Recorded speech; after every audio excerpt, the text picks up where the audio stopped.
Did you know that I updated? What? You did?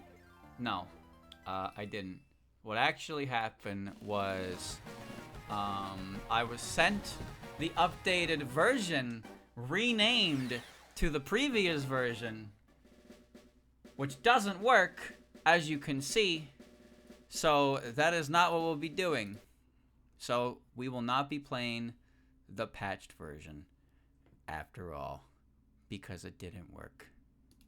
So allow me to please go and find, where is it? Let me find my old one.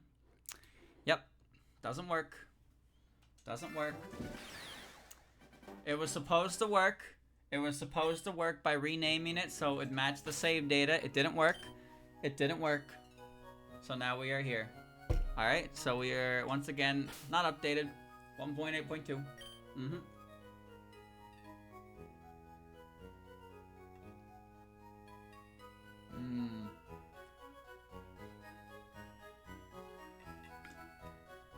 Chocolate milk is good. It protects me from your mean chat reactions. You know, chat. Someone actually mentioned. Someone mentioned that Enhanced Reloaded, female swimmers. Enhanced Reloaded has actually like gone up to like version 6. So that game has been updated quite a number of times since I last played it. So it might be worth revisiting that in the future. When exactly, I don't know. But at some point, it would be worth checking out again, I think. Anyway, let's resume our video game. So, I checked the DL site page as usual. But I actually favorited the game because I found that was an option. So now when Rock Maiden X comes out, I will receive email that says, hey, the video game that you want to play is out. And even though I know that, I still checked anyway. Even though I know that I will receive an email notification, I still checked. You know why? Because sometimes I'm not told I get an email. Because most of the emails that I receive are requests to do sponsorships. You guys know what HelloFresh is? You guys like HelloFresh? You guys like Raid Shadow Legends? You guys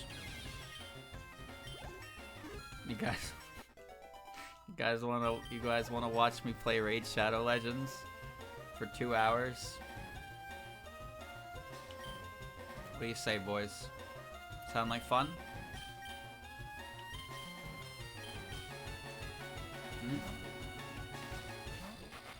I don't really take any of those, cause to be honest with you, I don't know anything about them. I don't know anything about them, and I don't know if, like, when they're, like, actually decent, or when they're, like, predatory. I have no knowledge of how any of it really goes, and I kind of don't like fucking with it in general, because I promise you, like, all of those products, I do not use myself. I don't use them. So, I'm not gonna tell you to use them. I don't know how to use them. The only quote-unquote sponsorships I ever took is when people offer me keys for Touhou games, and I say, yeah, I'll take that. I also... What the fuck is going on in here? 7 gem processors. Topaz, Full Kira, what? Are the other 2 gems... What the fuck are you talking about? This battle is worth 18 HP EVs. Continue? No. Oh, okay. Hi there, may I help you? You sell EV berries. Okay, cool, it's EV house. I see. So this is the move deleter's old house. I assume they just put them all there because the move deleter's just up Yeah. Okay.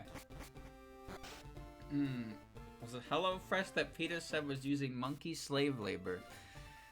That's crazy. That's absolutely insane. How could anybody make something like that up?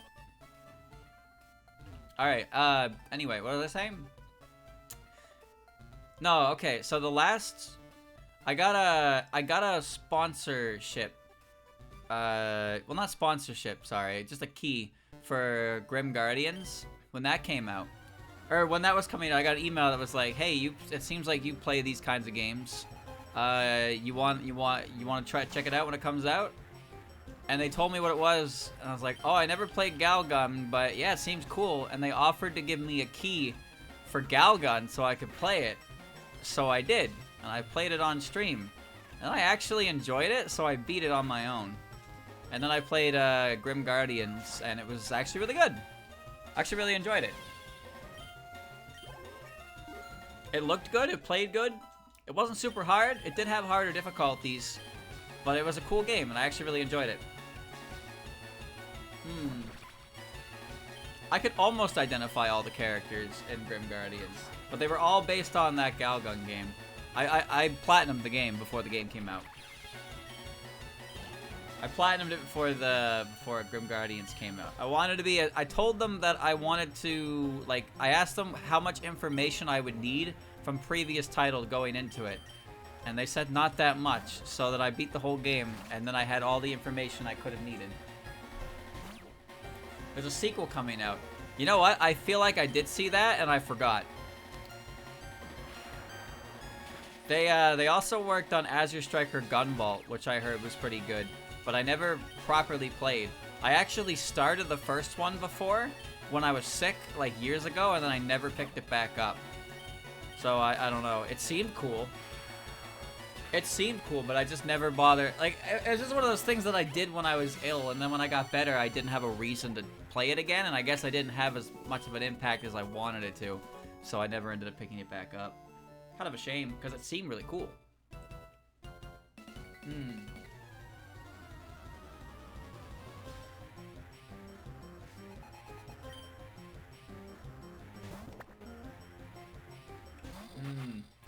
Chalky.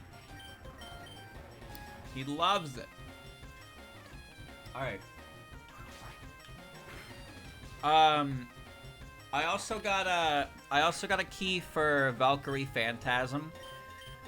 So whenever I get a key for something, I'm very transparent about it as well. Like, if I'm playing a game that I got a key for, I will tell you I got a key for it. Because, well, it just feels... It feels better to be honest about that kind of thing, because obviously, when given free product, people are more liable to be nicer about how it is. That's all. Throw a needle at her. Valkyrie Phantasm is pretty cool. I enjoyed it. Had good music. Good visuals. Pretty cheesy story. And the gameplay seemed really cool, but maybe it's better against humans. Against AI, it's pretty mashy. Fine game though, and I'm interested in seeing what they do in the future for it. I also got a key for Genso Wanderer Foresight, and they said they would pay me for that one. And then they asked me how much, and I was like, just throw me $25 so I can buy the DLC for it when it comes out. And they didn't give me $25. In fact, they stopped emailing me altogether after I asked them for $25. So maybe I highballed them. Maybe I highballed them. I wasn't going to ask for money to begin with, is the thing. They were giving me a key to the game that I wanted to play. As far as I was concerned, like, I didn't need it to be paid for promotion. I was getting the game. I was fine with it. But then they reiterated in the email how much it would cost, and I was just like, just throw me like 20 bucks, 25 bucks to cover DLC, and then we're cool. And then they didn't respond to me anymore. So, yeah. It doesn't matter to me because, like I said, I got the game for free. I enjoyed the game enough, but yeah, Foresight had a lot of issues. Foresight had a lot of issues, and it still kind of continues to have issues. And I don't know how much they've added to make the game better. They did tell me in the email that the translation was going to be rough. To bear in mind that it was going to be rough on release. I was like, oh, okay. I did make sure to mention that part as well to chat, that the translation was going to be like that. It was a lot rougher than anticipated. That is for certain. But it was what it was. It was what it was. The game was okay. The game was okay. It was far from bad. It was far from bad, but it was overly simplified and pretty short. But it had some fun story-based elements to it. Reimu is a fun character in that universe. I enjoy the art style of the characters and the voice acting and the scenarios. Bento box. I forgot to grab that under the other Genji. The average rate for streamer advertising is $1 USD per average viewer. I have no idea. But I'm Canadian, so it's probably even less than that. The Everstone. Great. Depending on how much you use ads, depends on how much money you get, obviously. There was one guy who apparently made 5 figures on ad revenue alone. No pedestrians allowed. Do I not have a bike? What? Oh, I have a bike voucher. Okay. I didn't actually trade him for the bike yet. Let me go do that. Somebody made 5 figures. He made about $19,000 in a month from ad revenue alone. The streamer size, I think, was around 400 to 500-ish, which means he blasted non-subs with ads, like, very, very often. Which is surprising that enough people stuck around through that to actually get that much money out of it. But also, wow, that's a lot of money. Being paid to advertise a game by streaming it. Oh, well, sometimes it depends on what the email says, right? I know for Raid, when they offer a flat amount and they increase based on things like how many people sign up, and extra per viewership kind of deal. So they do offer a flat rate, but some of them offer a flat rate, and then you gain bonuses based on the amount of interaction and engagement that it gets. So I know Coney, for example, he had a game he was shilling that was he just made a commission for everybody that downloaded the game. Not even played it, just downloaded the game. And, well, he's got a pretty big audience, so a number of people just click download, and there you go. Like, he gets his commission for the download, and then they don't even have to play the game. So that's kind of thing. And now we battle all these traders. But yeah, it just kind of depends on what they're offering. Raid was so prominent as an advertisement because Raid offered a pretty good amount of money to people to advertise for it. That said, I've never actually seen Raid gameplay. Raid was like a meme to an extent with how it was, but they did have pretty good flat rates that were worth doing for people. But there were definitely times where I saw a streamer, like, doing a Raid stream, and their viewer numbers were... and it's like a fucking atom bomb dropped on the stream. It's a basic-ass gacha game. See, I don't even know, because people don't have any, like... People don't really do any fan art for it or anything, right? People don't do anything with the characters.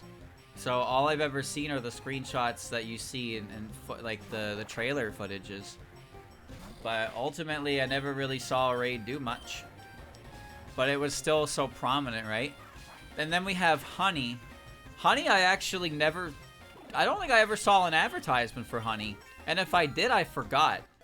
I don't remember what Honey was at all until that whole fucking huge scam exposed video came out for it. And it was like, oh, shit, well, that was going on for a while, huh? I don't remember any ad for honey at all. Like, legitimately, I don't remember a single one. But so many people were advertising it, apparently.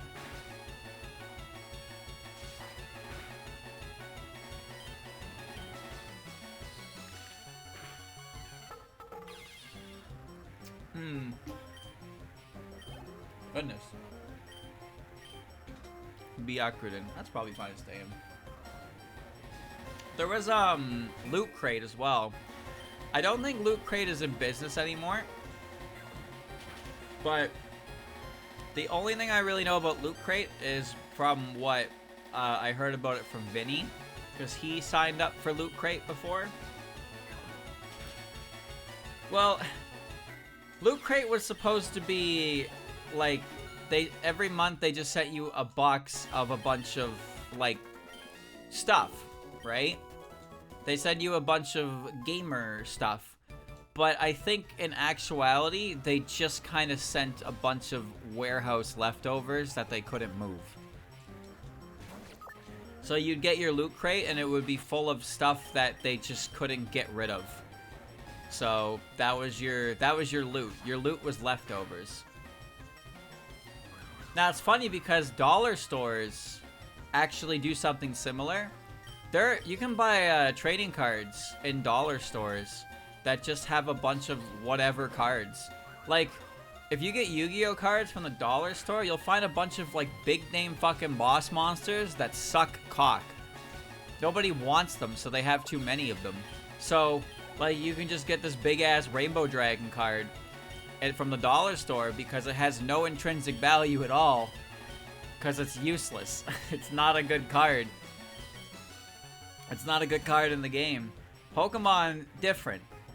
You pretty much only get basics when you buy Pokemon. But with Yu-Gi-Oh, you got all kinds of crazy ass cards. Because they were rare, but they weren't good. So nobody wanted them.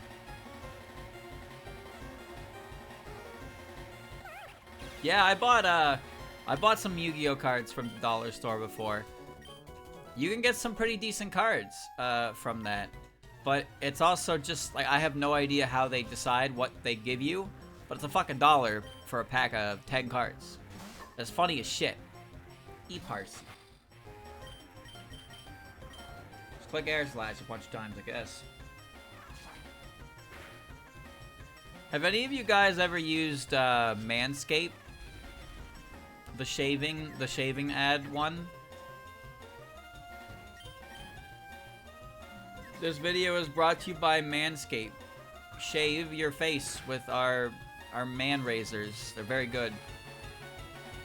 Yeah.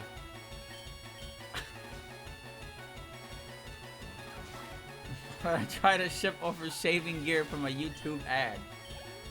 That's why I'm asking, man.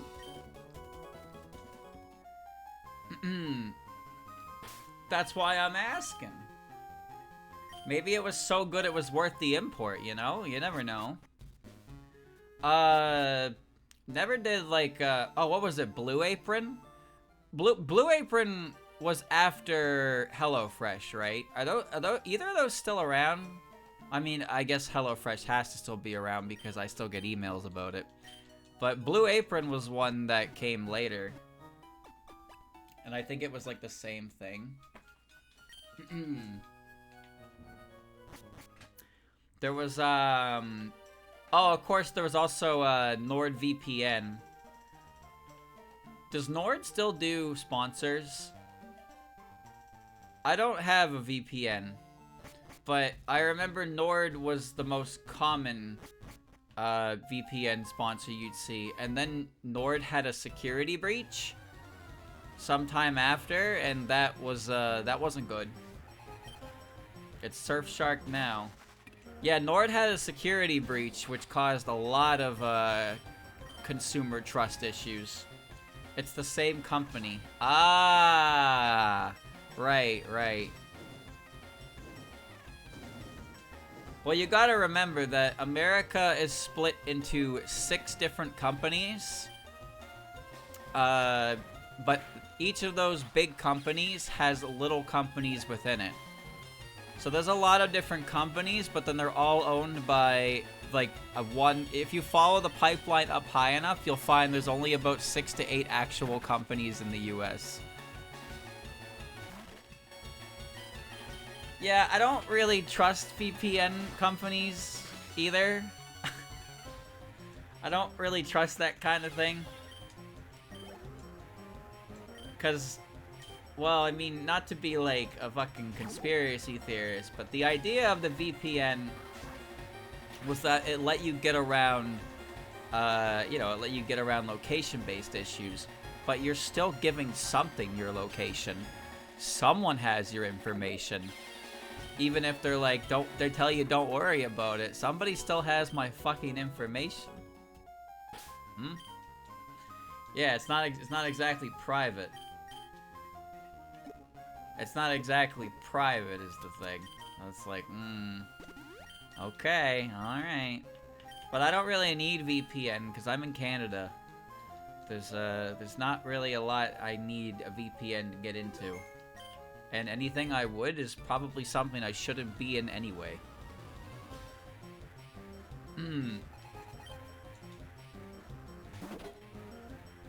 You gotta access the onion. And you enter the onion, you can enter the deep web. And when you enter the deep web, you can do anything.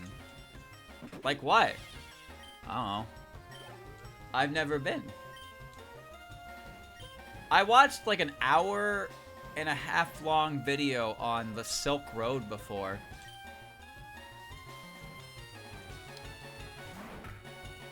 The Silk Road. And I forget all of it. Absolutely all of it. I'm dead. I'm not dead. You're dead. Okay.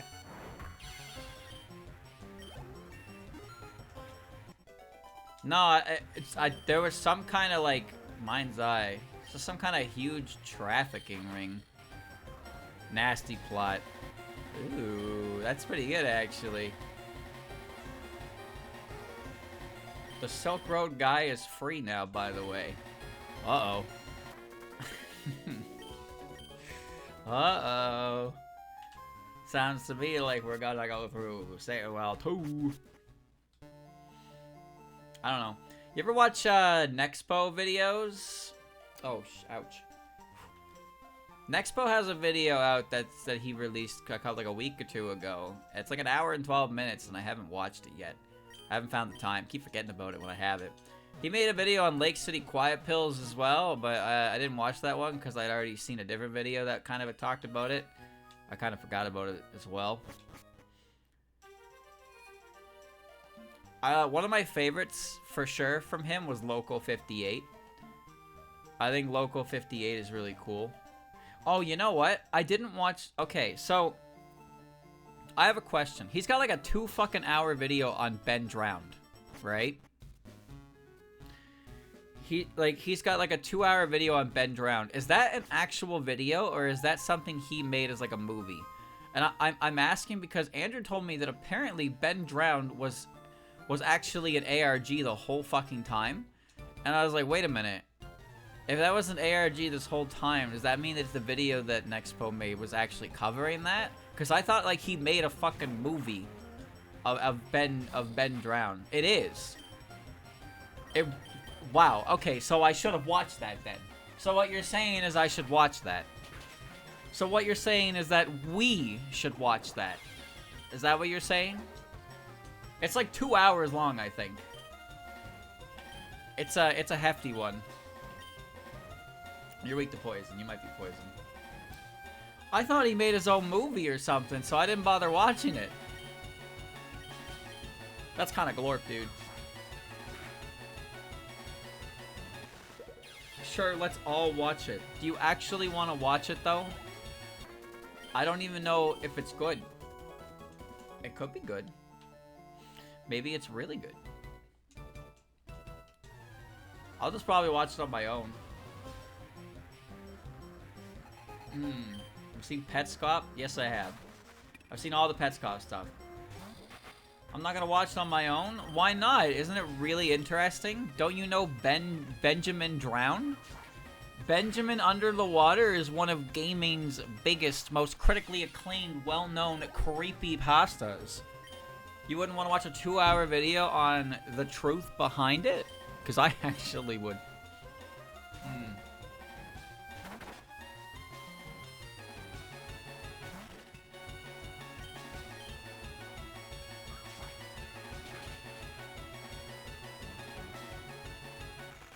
I'm out of chocolate milk. Medicine. Staying in. Freebie. He ever finished Petscop? He did, yes. He did finish it. He also did a video on what's its name? Kino Pet? You know, the little axolotl guy? I forget its name. I think its name was Kino Pet. Yeah, it was it was a weird like little horror type game based on things like Bonzi Buddy. Kinito Pet, yeah. That game was pretty cool. I thought that game was pretty cool. It had some very spooky moments in it. Some of the spooky moments were kind of ham-fisted, but some of them were pretty good. I like when he walks into the bedroom when you're just like asleep on the bed and he looks in and he looks exactly the same. But also he pulls up your real address. He pulls up your he asks you where you live, and if you put it in and you lie, he's like, that's not right, and he pulls it up. But there's a streamer mode. No, there's a streamer mode. There's a mode specifically that's for if you're a streamer. Like there is a streamer mode that they put in there for that. And I watched Vinny play it. And what he does is if you put that information in, he says that's not right, and he knows he's like, "Oh, but I see you have an audience with you. So I'm not going to pull that up for them to see, but just want to let you know that I know where you live." So if you're playing alone, then it will pull up, you know, it'll pull it up. But if you put the streamer thing in there, someone's watching, then he won't do it, but he'll make an eerie remark. Yeah, not every streamer is smart though. Well, I mean, dumbassery aside, having that streamer mode exist and be right up front is a disclaimer.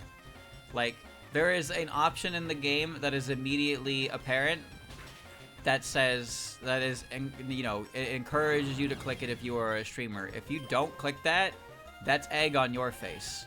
Plain and simple. That's your fault. Oh, big Raiko. That's your fault at that point. I know that Doki Doki Literature Club has a jump scare on Monica if the game detects that you're using a capturing software. I played that game on my own, so I never saw that. I found out later that yeah, Monica's like, why are you broadcasting? And then she makes a scary face. I was like, ooh, neat. But I didn't see that because I played it on my own. I sat with Monica for like 15 minutes. And I was like, anything else gonna happen? And then I left her. Then I left. Why was I playing it on my own? Because I heard it was a really good horror experience. And I hadn't seen anyone play it at that point, so I wanted to check it out myself. And then it started pretty simple. And then I got the Sayori, and I was like, wow, I am uncomfortable. But then I had to keep going. I had seen like nothing on the game, and I was getting curious. There's a current one right now that's been popular that I haven't seen, Me-Side. That one has been taking the internet by storm a bit. I have not seen anything on that game either, but I understand that it's in some ways it's similar in design to that. Topsy-turvy. I watched the Game Grumps play it. Bro really said, why did I play it on my own? And then told me that he watched Aaron Hansen play it. Like somehow my decision was the incorrect one here in this conversation. She's upside down. That's crazy.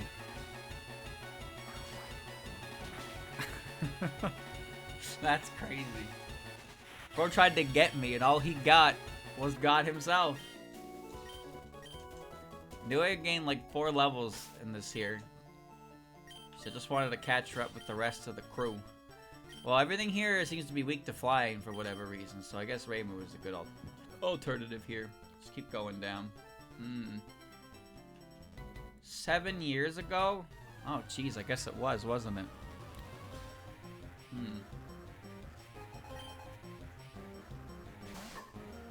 Local 58 still happens? Wow, okay. I watched that video years ago.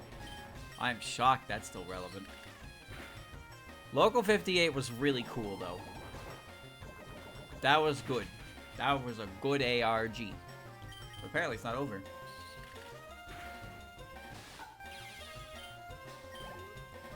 Analog horror in general is pretty hard to get. It's kind of hard to get right. There's been a number of analog horror series that have come and gone, and you might have not even noticed them because they're not very good. In fact, the only ones you're really going to notice are the ones that are really good or the ones that are terrible. Speaking of that, actually, I have a question of anybody that follows it. Has anybody seen anything about that Green Mountain creepypasta game that came out, I think, in last September? Oh my goodness. It was a Sonic hack called Green Mountain. And it was really cool. But I haven't seen any information on it since. I wonder if it's I wonder if it got any more or if it just kind of came and went. Well, Parsi keeps showing up. And now Reimu's dying.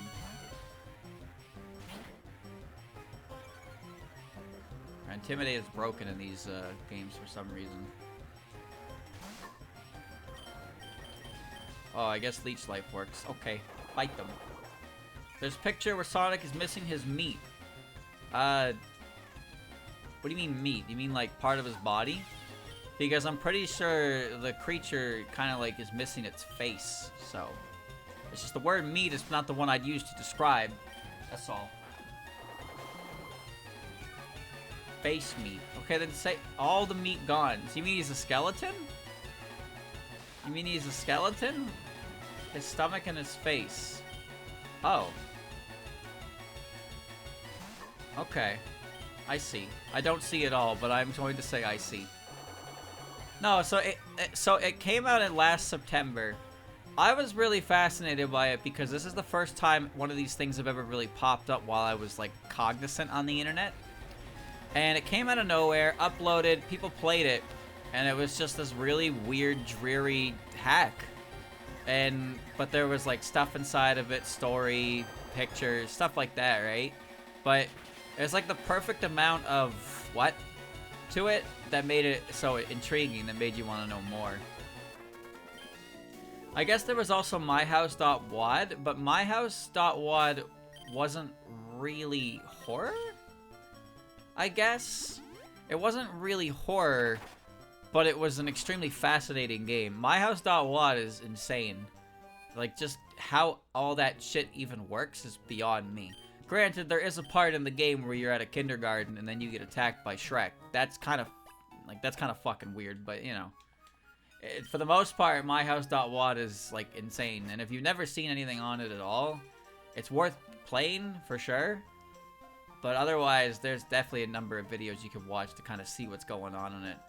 And yeah, it's there have been a couple Doom WADs since that have really been trying to pull off the same thing, but I don't think any of them have ever quite gotten as close. None of them have gotten as close to myhouse.wad. Yeah, myhouse.wad is definitely worth checking out on your own if you've never seen it. Because there's just a number of things that's very non-Euclidean. It's very surreal. It's very uncomfortable with how it is for the most part. But yeah, I watched Vinny play it first because I don't really watch too many Doom WADs because I don't care that much. But he gave a whole section to that one. He played it, and I was like, kind of whatever, paying attention. And then as he got further into it, I was like, I can't stop watching this. Like it was that interesting. Is that a bike? That is a bike. It was that interesting to me. Creepy Mario ROM hackers listed some sort of crime scene with a creepy red face. Okay, so that one's actually a story in itself. That one is a story in itself.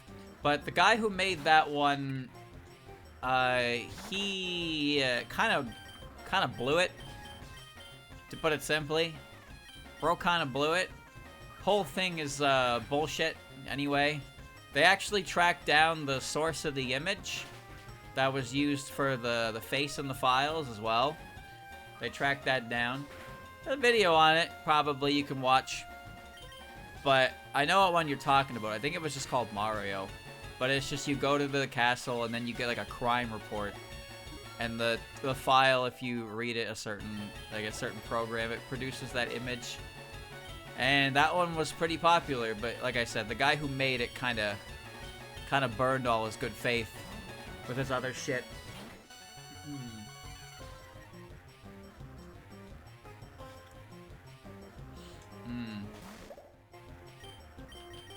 I guess you're just pure dark. Okay, I'm gonna bite you. Sometimes it's better when something comes out and then it's just left alone. Did you guys know that Ben Drowned actually had a day 4? Did you know that? Man. I watched all the Ben Drowns, and then one new Ben Drowned dropped. And then it was just, every now and again, King Kong would play. King Kong, King Kong, King Kong, King Kong. So, yeah. Yeah.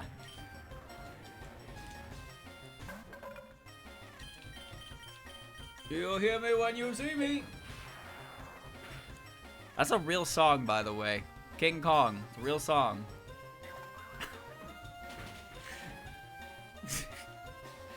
Shitpost through and through. I wonder why they made that. It might have been made by somebody completely different. I don't remember. Years ago. That was years ago. We're in the current age, old man.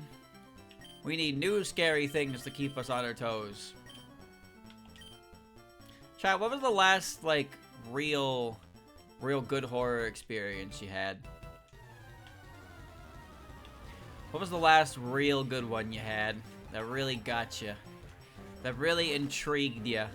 That really made you interested? For me, it was probably My House. I think that was probably the one that got me the most intrigued, for sure. But I really like that Green Mountain creepypasta. I like Spooky's. Spooky's House of Jump Scares was great.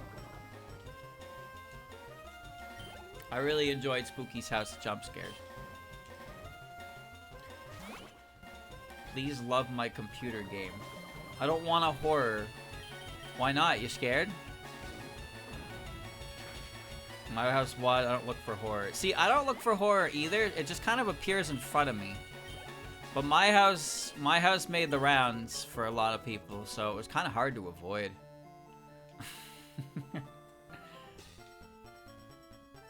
Baddington FNAF tapes. Is that the guy who made the realistic, like, VHS type tapes with FNAF? I think a game actually used those for, like, cutscenes too. They looked really good.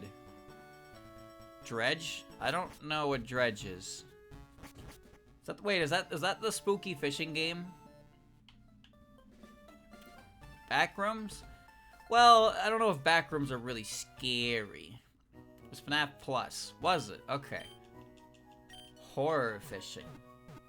Wait, that sounds cool. Wait, is Dredge multiplayer? Why the fuck aren't we playing Dredge? I wanna fish in fucking Nightmare Land. Single gamer? Oh.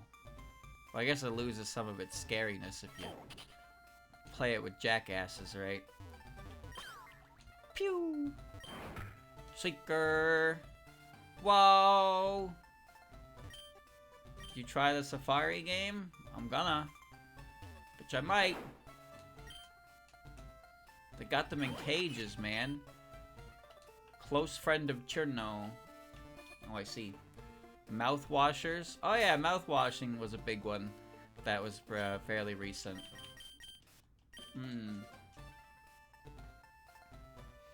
Lethal Company is funny until you're alone, yeah. When you're alone in Lethal Company, it becomes a lot less funny. But otherwise, that game is a comedy. Mouthwashing is a story game. Yeah. It's a PSX horror game. It's very compelling and very weird. And it made the rounds. It was very popular. Alright, I hope I remember my way through this place. Just made a...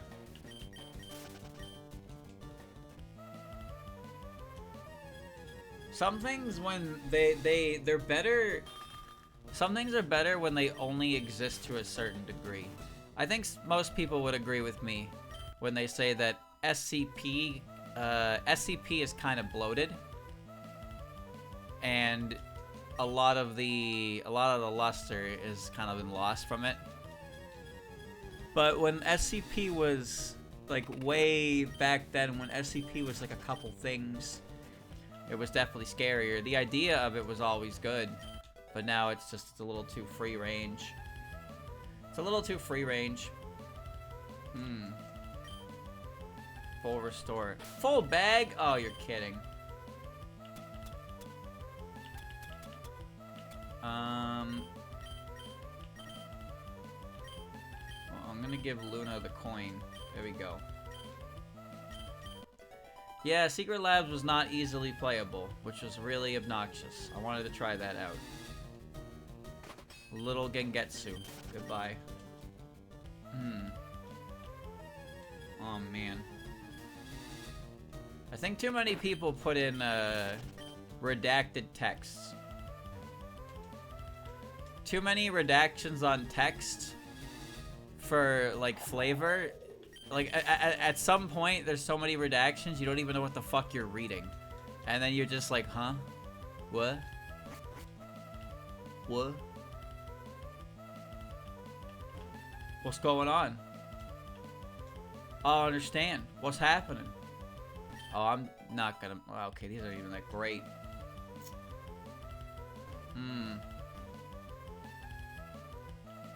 The first SCP I ever knew was the naked guy who acts like a weeping angel. That was the first SCP I knew. I like the Shy Guy. He's funny. Shy Guy is funny because he goes boo-hoo-hoo, and if you look at him, he goes ah! For like about 45 seconds, and then he kills you. And it's like, whoa, dude. Why you do that? Why'd you do that? What are you doing? I like that guy. Zone exploration campaign. Find the secret house. Okay. You're going the wrong way. A max revive. Too bad your bag is full. Max repel. Miracle seed. Lucky egg.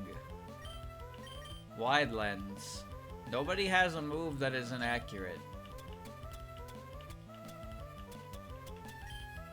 Black glasses. New. Now she's cool.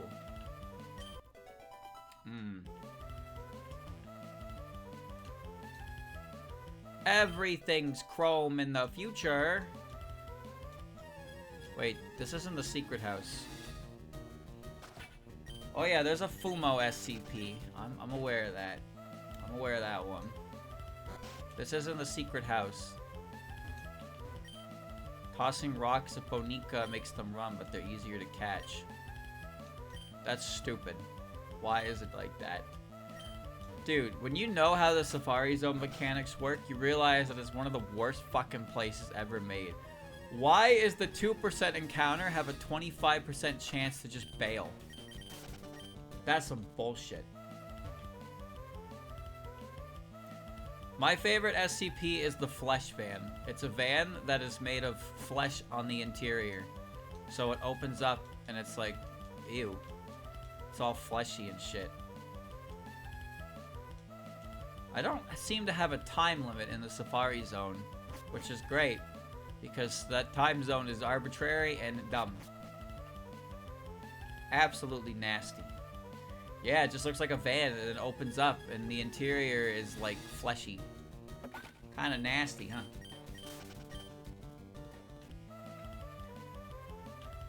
What about the staircase?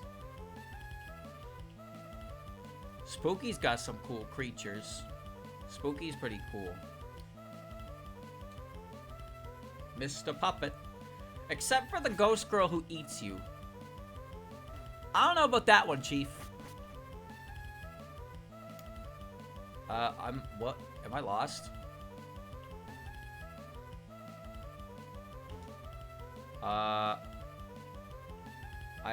What? I think I'm a little lost.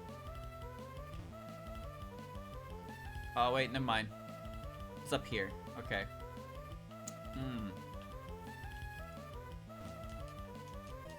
Alright, never mind. I'm not lost anymore. It's, Spooky's Mansion of Jump Scares or something. I think it was called House of Jump Scares. Mana Punch. Okay. I don't know why they changed it. Either way, Spooky is really cool. Yeah, I don't know why they changed it. Maybe they had some kind of legal issue. Quick Claw, you bet your ass I'm taking that. Bro. Macho Brace. Nobody wants a fucking Macho Brace, dude. Oh, this is leftovers. None of my You benefit from leftovers, actually. How do you copyright that? Bro, this is America. I can sue you for even asking.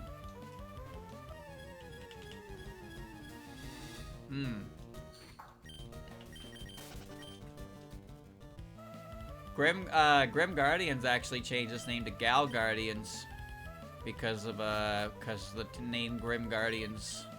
Please find the Safari Warden's gold teeth. I found his gold teeth. Colors are copyrighted. I'm copyrighted. Don't infringe on me.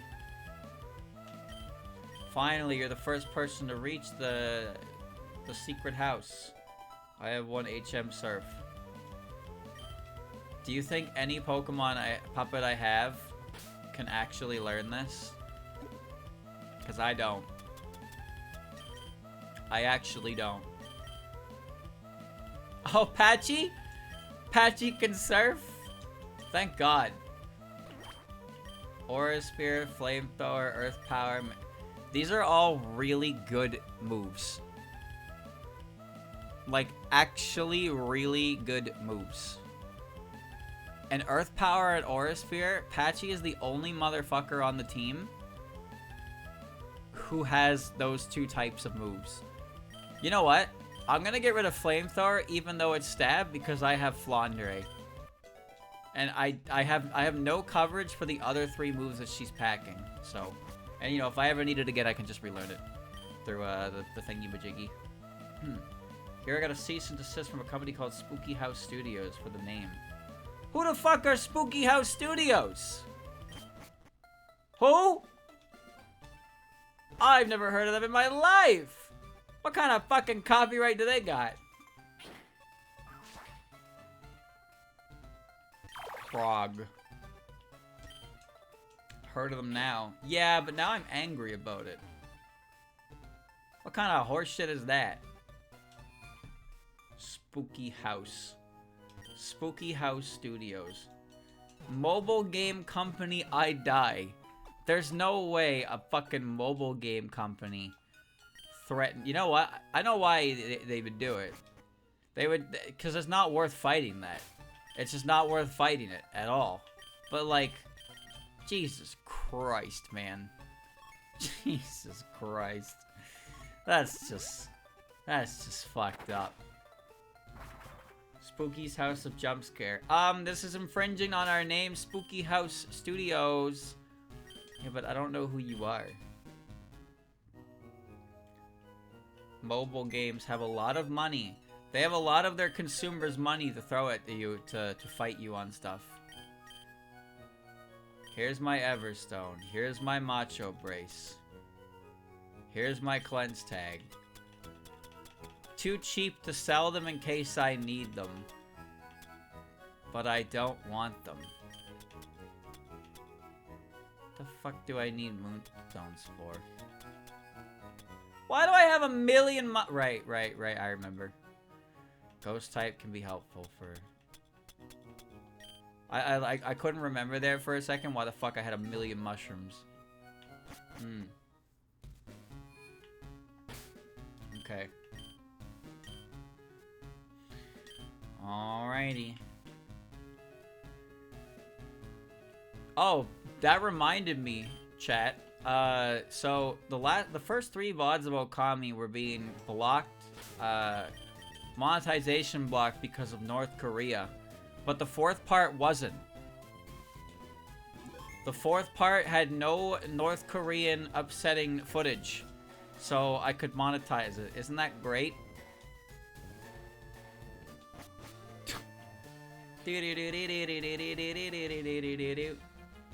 Hey kid, what are you wandering around in here for? Because I have to. Momiji. Momiji. You can play as Momiji in the new remaster of Ninja Gaiden 2. You can play as Ayane. Momiji. Who are these characters? I don't know. They're other ninjas from Ryu's clan. And they're also all in Dead or Alive. Chat, legitimate question. Were the Dead or Alive games good? Or were they only popular because of the characters?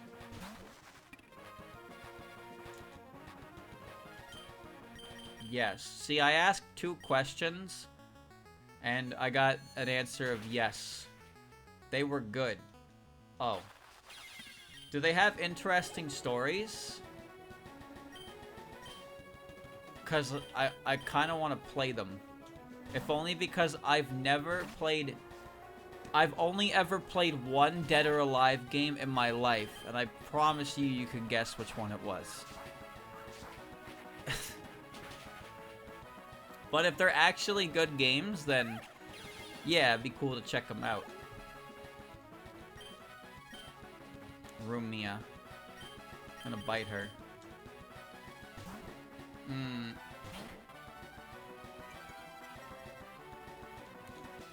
Well, how do they pander to FGC?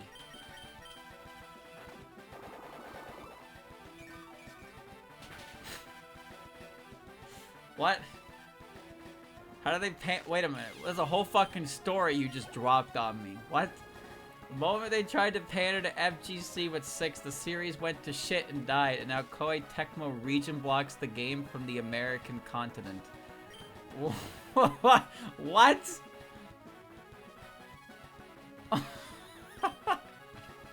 Well, that's so much to unpack. Wait a minute.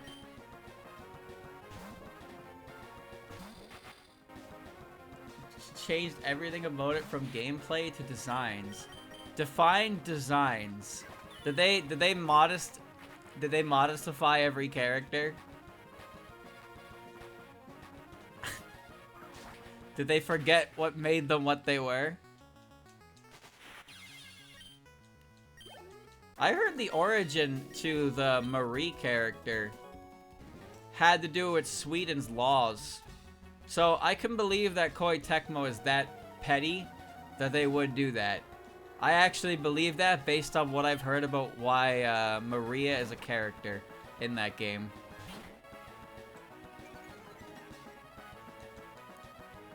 This is ground type Patchy. I'm gonna bite her. So it was something about the fact that Marie was a small girl, but she was of age. But the game got banned in Sweden because of her, because they assumed she was underage. And Koei Tecmo's response was, she's Swedish. They made her Swedish. I don't know the exact story, but her existence is something of a petty jab towards Sweden. This is a new NPC I've never seen. I mean, so I saw it earlier, but yeah, I don't remember any character looking like this. Rikako.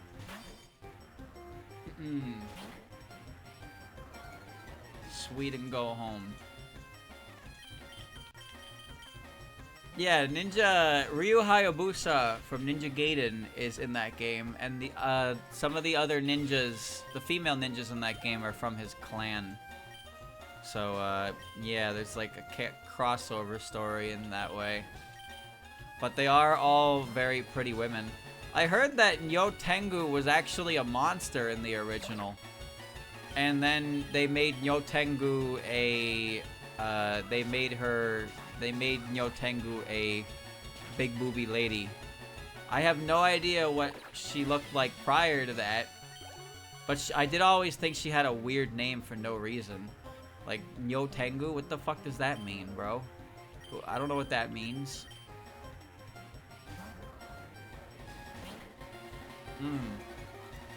Some games have spooky monsters. You know, Samurai Showdown has a big fucking gross monster. Why? What? Why do you have flash fire? Isn't that fucking stupid? Whatever. There's a big-ass monster in Samurai Showdown where when he beats you, he eats you. And he's fucking gross. He's really, really gross. Yucky. Yeah, he just fucking eats you. Like, damn, bro. Nasty. You solved the maze in here? It's not easy, I tell you. Okay. Imagine fighting, you know, just booting up. I mean, Mortal Kombat is Mortal Kombat. Mortal Kombat always has people fucking ripping each other limb from limb anyway. But yeah, it's fucked up. But like, he's also a giant character, right? He's also just flat out huge. So he's probably really easy to hit. And Samurai Showdown is one of those games that, like, when you hit somebody, they lose almost half of their health bar. It's a very fast-paced game. You get hit by a real weapon, and wow, shocker, you can't take many swings of that. Ugh. I don't know anything about Samurai Showdown. Sometimes I feel like fighting games have really cool, like, interesting lore and stories. But the only one I can think of off the top of my head is that Blaze Blue makes no fucking sense at all. But then there are other ones that it's like, is the fighting game good? Oh. Is the fighting game, does it have a cool story? Maybe. Who knows? Give it a check. Big fat list of changes to their Live 6 incoming. Okay. 6 was more violent and hardcore, played slower, designs were toned down to not offend core values. They focused on esports to get into EVO, banned from EVO anyway. There was less modes, they added comeback meters, they removed lobbies, and the new story was bad and half the size of 4 and 5.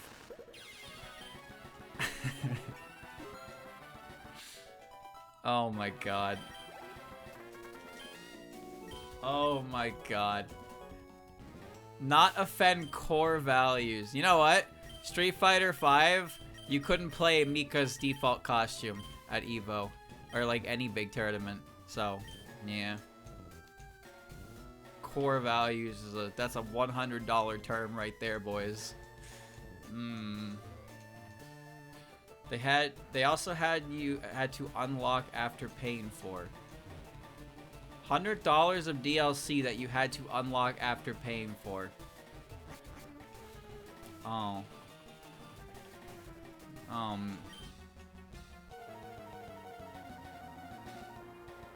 So, are they worth playing? Should streamer play all of Dead or Alive for the story? Is that what I'm picking up here? Is that what I'm picking up? I just want to know if they're actually, like, interesting games. I don't need to play a fucking M-rated console game to, you know, pop rocks. There are many other ways on this computer of mine to pop rocks. So I'm just wondering if the games themselves are actually, like, interesting. Or if they are just 100% Coomer bait. How would that work, though? Aw. I'm not playing... No, I want to play the story. I don't want to play the fighting game part, man. I don't fucking play fighting games. I watch fighting games. Just maybe the story's actually engaging and the characters are interesting and fleshed out, right? I like Soul Calibur. Although, really, that mostly just extends to Soul Calibur 2. I played a lot of that as a kid. I played Dead or Alive Extreme Beach Volleyball, where you go to Zack's Island and you play volleyball. I don't remember why I owned that game at all, but I did. And I'm pretty sure after 7 days, his island blows up. And then I found out Zack was actually like a playable character in the series, and not just some dude who shows up. I was like, oh, cool. So that's how little I know about that series. 5 is the first DOA with a real story mode. Wow. There's arcade mode, so you probably have to play arcade mode multiple times, as many times you want to get out of it. Oh, that's kind of a shame. That's kind of a shame. Well, Mortal Kombat had a story. Wasn't exactly a great story, but Mortal Kombat did, like, they did start getting stories at some point, right? Oh well. Chat, who's the most popular Dead or Alive character? Go. Who is it? Because my money's on either Kasumi or Honoka. Who the fuck is Kasume? I have no idea who Kasume is. I know Kasumi. She's the redhead ninja. Honoka is the pink-haired girl. Every fighting game after copied NRS story. Style, kinda. Yeah. Okay. Don't know, would probably say Honoka or Marie. I wonder why you would say that. Exposed! Caught! Bro got caught! We all know why. Yeah, I know why. Bro, yeah. Got caught. Caught him.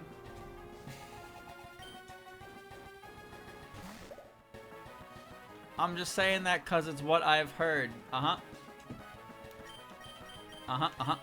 Yep. You got it. See, Maria was funny.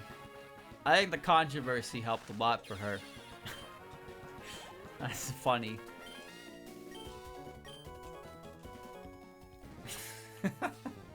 Well, there's a purple-haired girl. I think her name was Ayane, and there was Kasumi, and she is the redhead.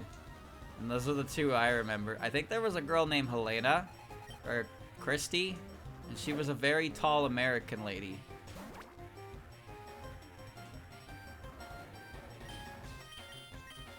I'm gonna fire an aura spear. Pew!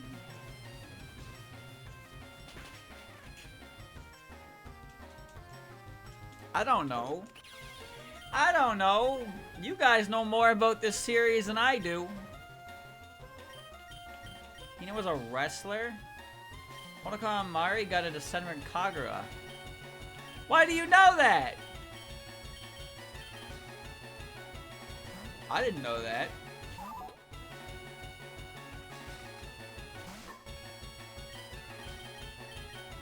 Because we are fans. Uh-huh. Okay. Alright. I buy it. I buy it. Look, people said they're good games. I don't doubt that. I'm just wondering if they were worth playing on stream. I was just wondering if they were playing on stream. Because Ninja Gaiden 4 looks pretty cool. That game looks very violent, and apparently they're quite hard as well. I don't know if I would want to, I don't know if I would want to play the original one, though. The original Ninja Gaiden is, like, fucking crazy hard. You know what, though? For a couple, like, seconds, I forgot that Strider and Ninja Gaiden were two different things. So I was like, they were talking about Ryu Hayabusa, and I was like, where's Strider Hiryu? Wait, that's Strider. That's Capcom's Strider. It's in the, like, but you know, I just kind of forgot they were two different things for a little bit. Synchronize. Surf it is. Tried Ninja Gaiden Black. How is it? It looks pretty cool. I mean, it's a remaster of the Ninja Gaiden 2. They added that today. I played a couple Senran Kagura games. I played the original one on 3DS. I beat it. It was like a beat 'em up. And I played the rhythm game spin-off. Nitori. I played the rhythm game spin-off.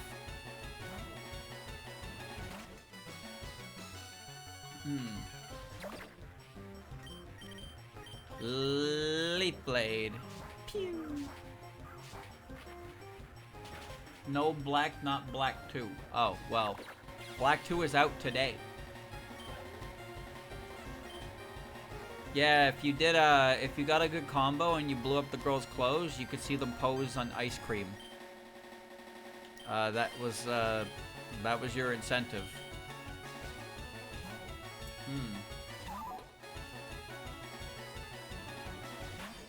What? Yeah, that was part of the game.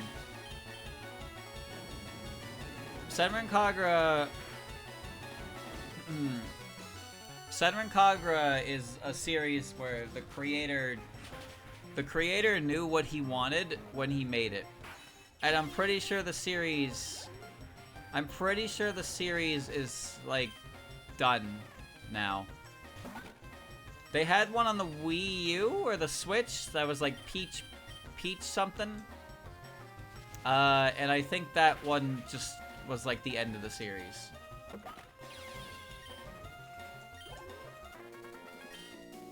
Creator left because of Sony and Marvel deleted it. Marvelous deleted it from their website.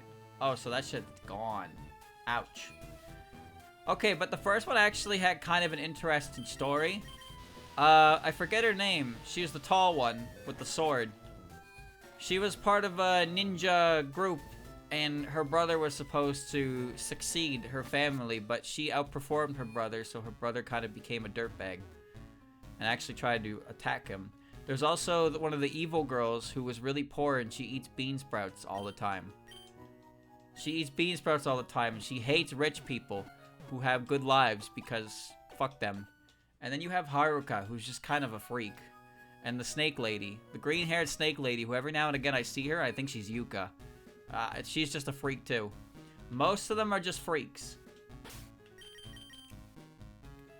There's also the one that looks like Laffy.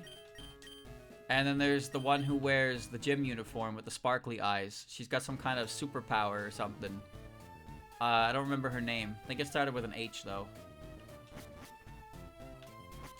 Am I on floor 3 or floor 4? I think it was on floor 4. And then there was the other schools that showed up later. And one of them wore a mask.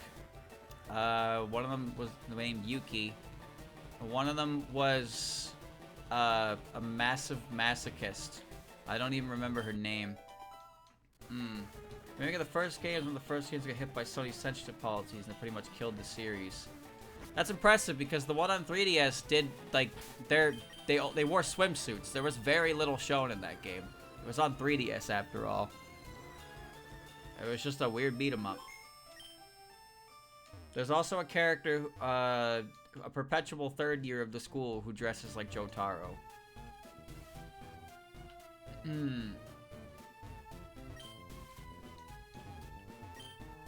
No, it needs a card key! Marvelous HQ. It's funny how there was a point in time that we hit. We hit a random point in time where censorship became worse on every console that wasn't the Nintendo one. We're talking about the fucking company that changed the blood in MK1 to sweat on the Super Nintendo. The characters got hit and they sweat. This isn't good. But then when the Switch came out, they were like, nah, bro, do whatever you want, bro. Just do whatever you want. And Sony started putting the hammer down on people. I won't die to that. Even with ×2. OT blood changed to green. Wait, really? That's blood? Oh my god. There's no way that's blood. I always thought that was like fucking residue or like sparks or something coming off the sword. That was blood? What? I didn't know that. I didn't know that. I had no idea. What floor am I on, jackass? I'm on floor 4. I'm on floor 5, okay. I'm gonna go to floor 6 next. I actually had no idea that was supposed to be blood. I thought it was just weird fucking effects from the 64.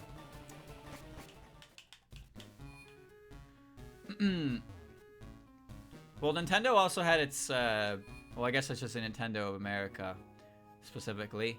Nintendo of America in the 3DS days had Treehouse. Treehouse gained a little more power than they ever should have, and it resulted in a couple games getting censored in a lot of weird ways. Yeah, RE2 had 64 to blood color option, but that game was rated M for mature, right? That game was rated M. Most games tend to have some kind of color change to it. You can go blue, you can go green, and sometimes you can even go white. Why? I don't know, but white is not a good option. You can do that in Bloodstained as well, and whatever color you changed the blood to affected the color of the fountain in the castle. Which means if you changed it to white, you had a cum fountain. It was not good. Also, I'm pretty sure it changed the color of the blood with the Elizabeth Bathory fight. So when you go into her and she's in a bath of white, and it's like, okay, that's no good. That's no good.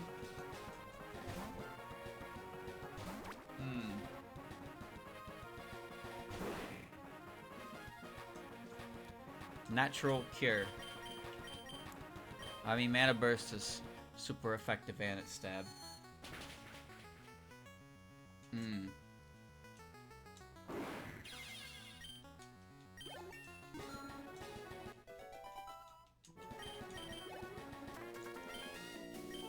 All of it gone.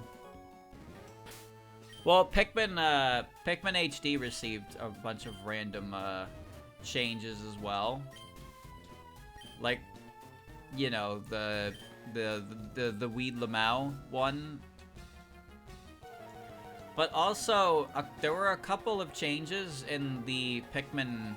There were a couple of changes in the Pikmin HD that like changed Olimar talking about his family for some reason, which is like really fucking weird. Like really weird. Like, they made it so a couple, like, the conversations or logs that Olimar has where he would normally talk about his family just don't really address them. Yeah, the jewels referencing being gifts, given as gifts to women. But, like, I don't know how many of those things were actually changed in the HD version and how many of them were changed by localization, right?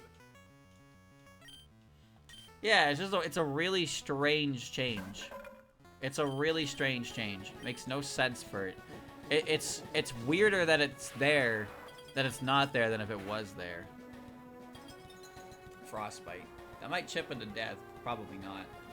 The leaf was changed in the PAL version. Yeah, we saw that in Regrown. They made it red in the PAL version.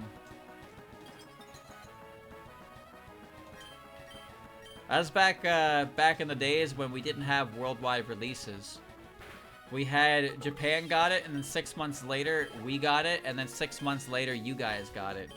So for basically, Japan would get version 1.0, NTSC would get version 1.01, and PAL would get version 1.02.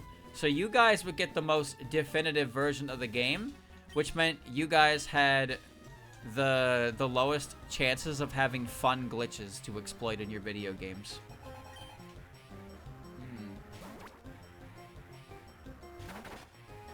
So many glitches in old games only work on the Japanese versions because they're the oldest versions.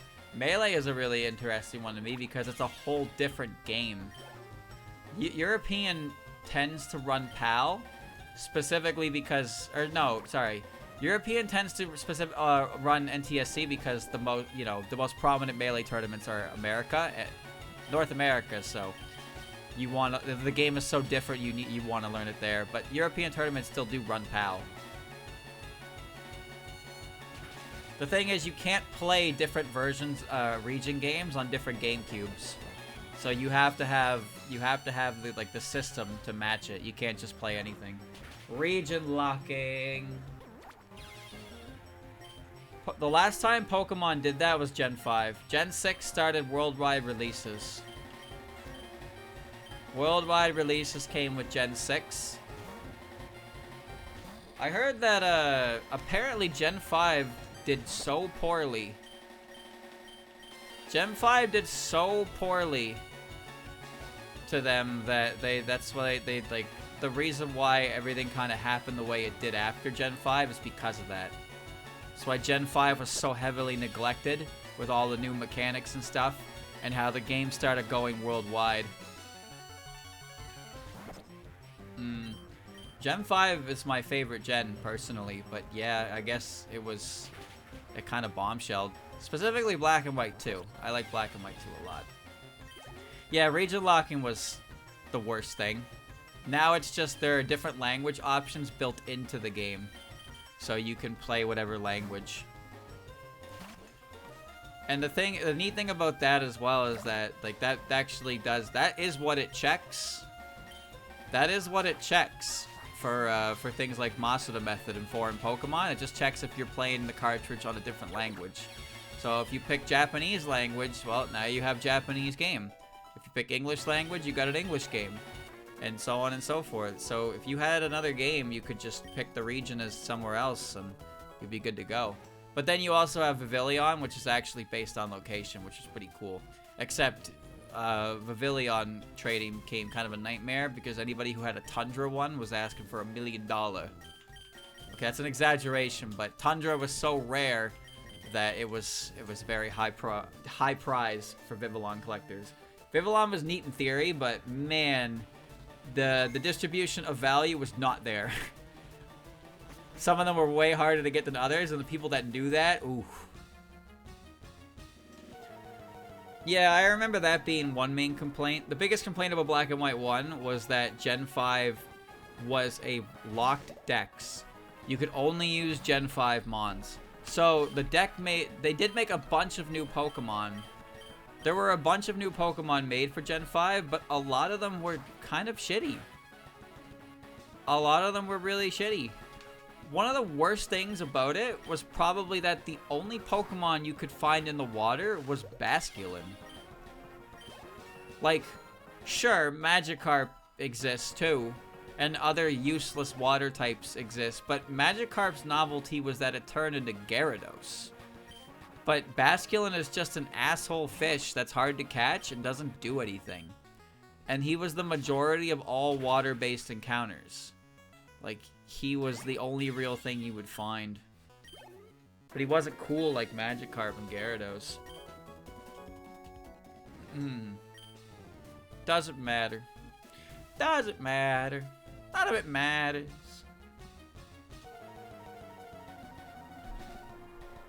But yeah, I think it's funny because there was definitely like, this was hot off of Gen 4, right? Gen 4 had an issue with Pearl and Diamond where a number of the new Pokemon weren't even accessible until post-game. There were so many old Pokemon mixed in, but then some of the old Pokemon that turned into the new Pokemon you couldn't get. So it was like, what the fuck is this? So in Platinum, they fixed it, and they made it so all the Pokemon that did evolve into new Pokemon were there, and they were part of the decks as well. So Platinum was such a better experience. Now, I don't need to tell you, because you already know, in Pearl and Diamond, there are only 2 Fire-type families in the entire main game. That was the starter and Ponyta. That was it.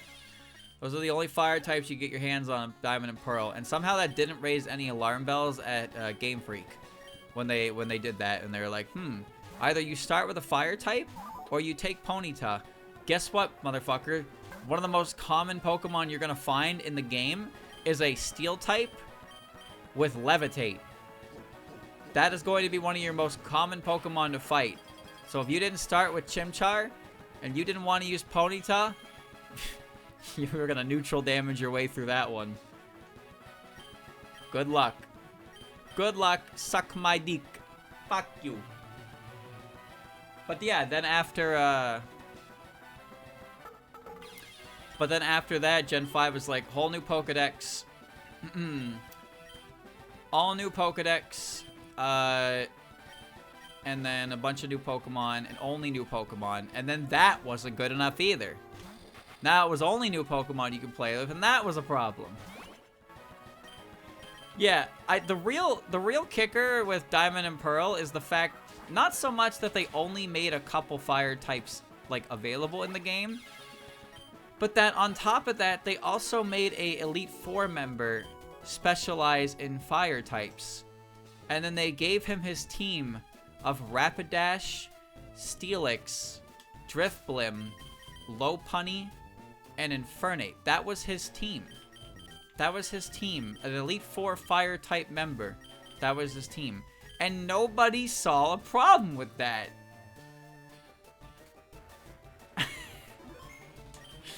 Nobody saw a problem with that. Okay, I get it. Yeah, Flint and Steel, I get it. Funny, haha. I get it. Hot Air Balloon, funny, haha. I get it. Lopunny, I get it. Haha. Very funny.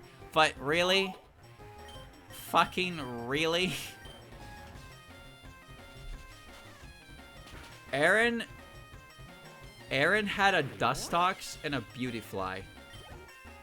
He had a Dustox and a Beautyfly on his team in Diamond and Pearl. Elite Four member. Beautyfly and Dustox. Wow. Goodness gracious. Goodness gracious. They replaced them in Platinum with Yanmega and Scizor. He's got Vespiquen, Heracross, Yanmega, Scizor, and Drapion. It's funny because in that team, his ace is probably the second worst bug type in that lineup. Vespiquen, obviously the worst.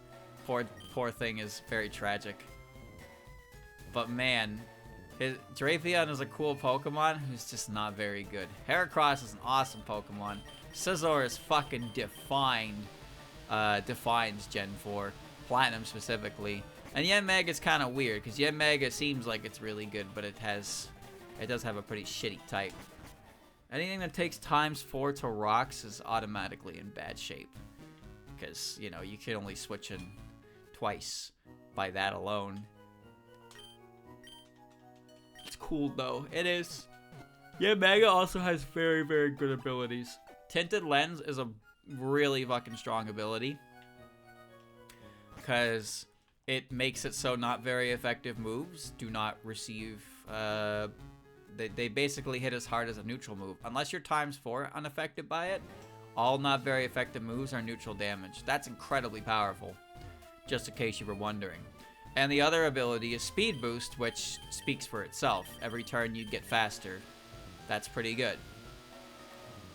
I think Tinted Lens is more common, though, because it hits things harder in general. It's usually the safer bet. Would you like to fight me in a game of Pogies? Yes, you like battle? Quick save.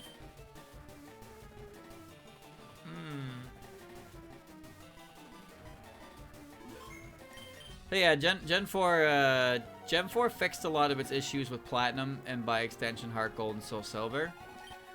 Black and White. I think Black and White is the lowest selling Pokemon main game of all time. Someone had to check that for me.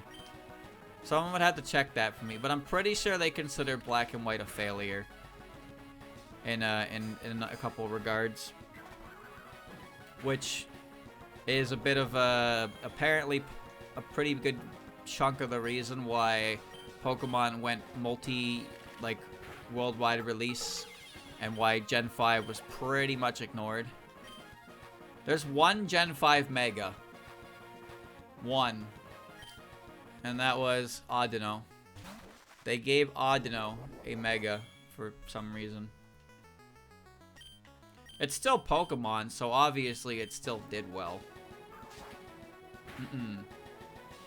Now imagine if they made Gen 4 again with as little of the Platinum improvements as possible.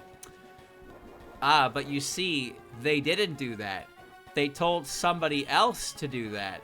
So somebody else did that. Under Game Freak's direction, mind, of course. But it wasn't Game Freak that did it. You can't blame Game Freak. Nope. Can't blame Game Freak.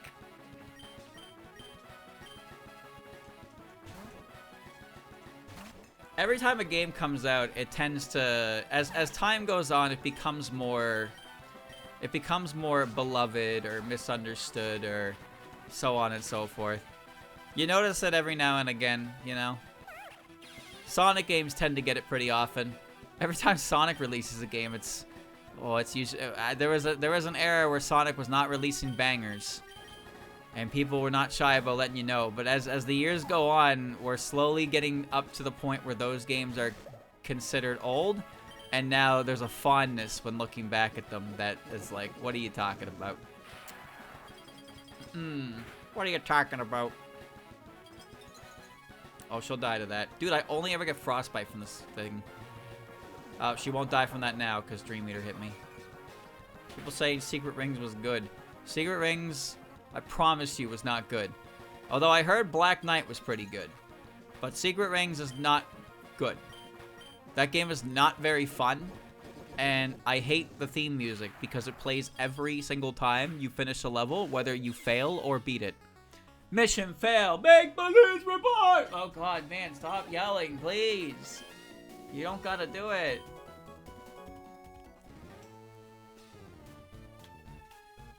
But I like the mini games. I liked the mini games. Those were fun. Amount of tissues. Yeah. Well, somebody made a version of Sonic 06 that was, like, actually good.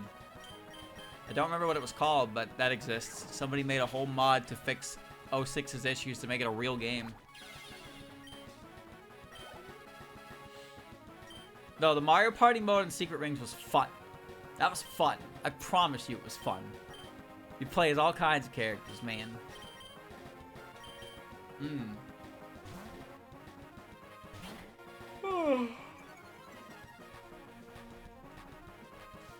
I don't want remakes of Pokemon games. Mostly because with the way with the way they've been handling games in general lately, like, it would probably just be another game of a bunch of issues that would kind of sully the whole thing. Now, I say this as somebody who actually really enjoyed Scarlet and Violet. I think Scarlet and Violet is, like, pretty... Like, Scarlet and Violet had the potential to be one of the best Pokemon games ever made, but they dropped the ball in a number of places that really hurt them. But I think there was a lot about that game that was good, that was unfortunately drowned out by the criticisms that came with other areas. I will say one thing, I don't like when the frame rates drop either. I don't. It doesn't kill me. But when I booted into the DLC and immediately the first area was lagging, I was like, how did they not fix this? That immediately reminded me what I was playing. Again, I like Scarlet and Violet. They made that game in 2.5 years. I heard that apparently they contacted Monolith Soft to help work on it, but Monolith Soft declined because the time frame that they gave them was simply unrealistic for release. You made me. So Monolith Soft is the group behind Xenoblade, if you're wondering. So if Monolith Soft was the one that took over the open world aspect of the game, that could have been really good. That's just what I heard, though. To be honest, I've never actually looked into whether or not that was true. But it would be really cool if they took them up for that for Pizza. Because Monolith Soft designing the overworlds of the map design for Pizza. Because Pizza is like... Arceus came out like 2 years ago now, right? 2 or 3 years ago? Arceus is pretty old. And we're getting Pizza this year. So if they actually did like hit up Monolith Soft about that, and Monolith Soft has been working with them on making something for Pizza, that would be pretty swell.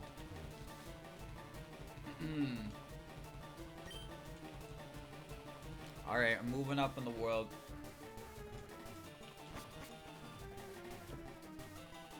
No, it's Pokemon Legends Z. So people just started calling it Pizza, and now I just call it Pizza.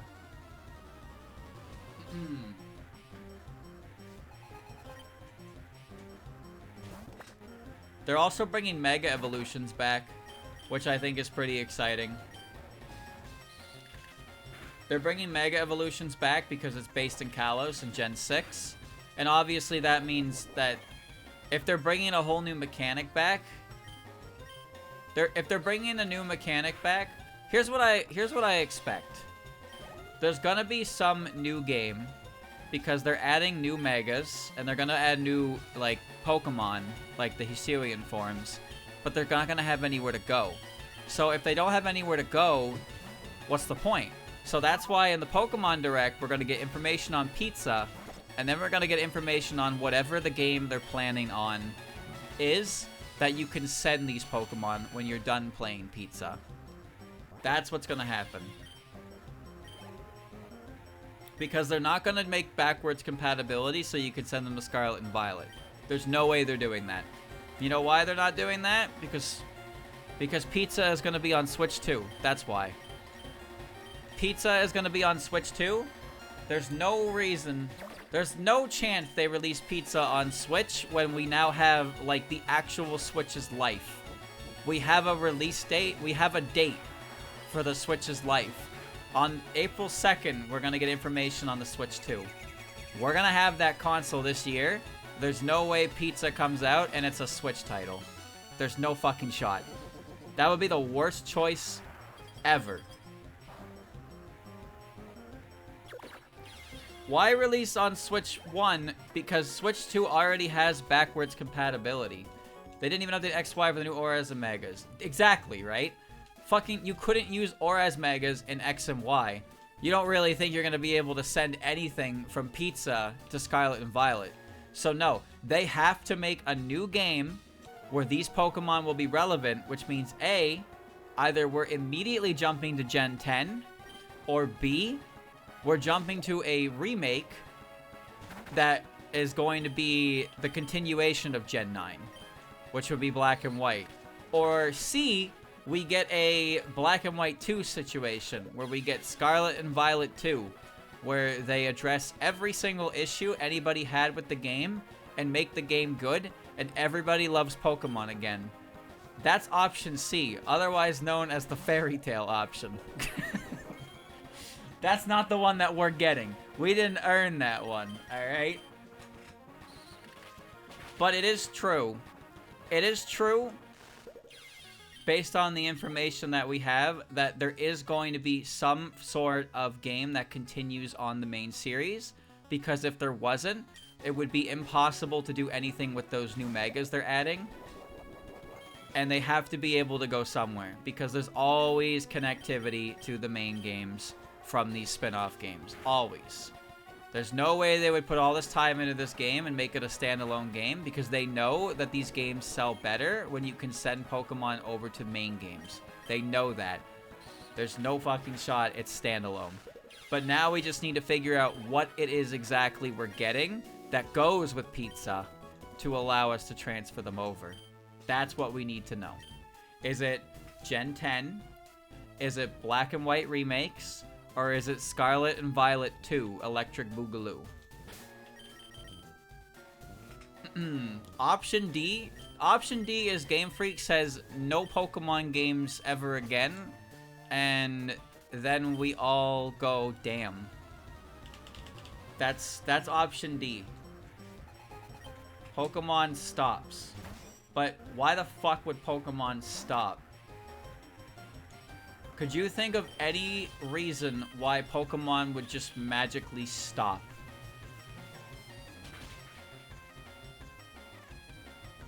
I knew you had Sturdy because I copied Sturdy. Okay. Gen 10 is probably 2026 for 30th anniversary. I can believe that, but I'm pretty sure... Actually, did Pizza confirm 2025? Did Legends 2 confirm 2025 in its reveal trailer?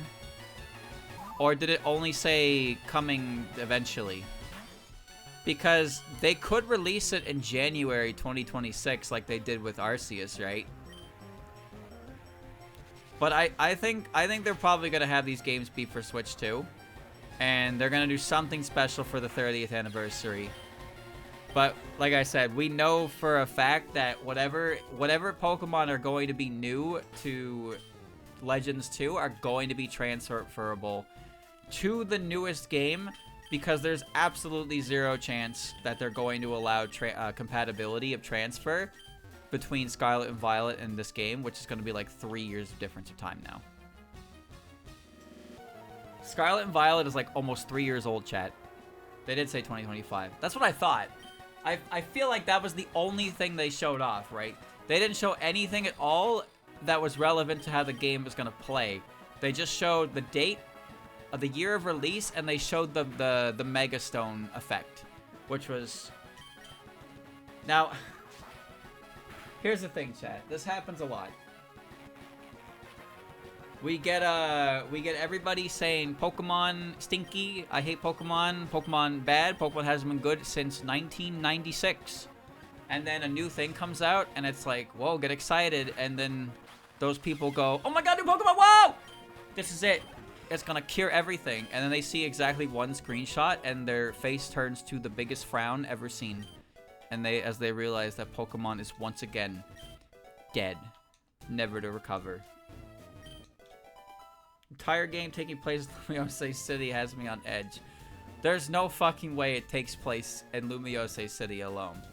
Legends Arceus covers the entire region of Sinnoh, broken up into some digestible map chunks, mind you, but it does actually go over the entire continent of Sinnoh in a weird way. Thunderbolt. Chat, I don't remember if I even picked up the lift key. Does anybody know? I'm not the lift key. I didn't give the guy his gold teeth. Wait, I didn't get the fucking key. Oh no. Well, uh, but like unironically that, like actually though, that is actually what happens. It's Pokemon sucks. Pokemon hasn't been good in years. Fuck Pokemon. New Pokemon bad. New Pokemon gets announced and it's like, ooh, oh, this is it. This is gonna fix every issue I've ever had with Pokemon as a series right now, I believe. And then it doesn't. And then it just doesn't. And then it's back to the same depression posting. Bro, where's the fucking key card? I don't remember what a key card is. I thought I could just get it. Was I wrong? Oh, this is bad. Floor 6? Was I not there? I know where it is, but I thought I battled everybody. Yeah, it's just down here. This guy, or no, wait, it's not this floor. It's not this floor. It's not this floor at all. My Bonica is my loyal servant. I'm gonna kill this guy.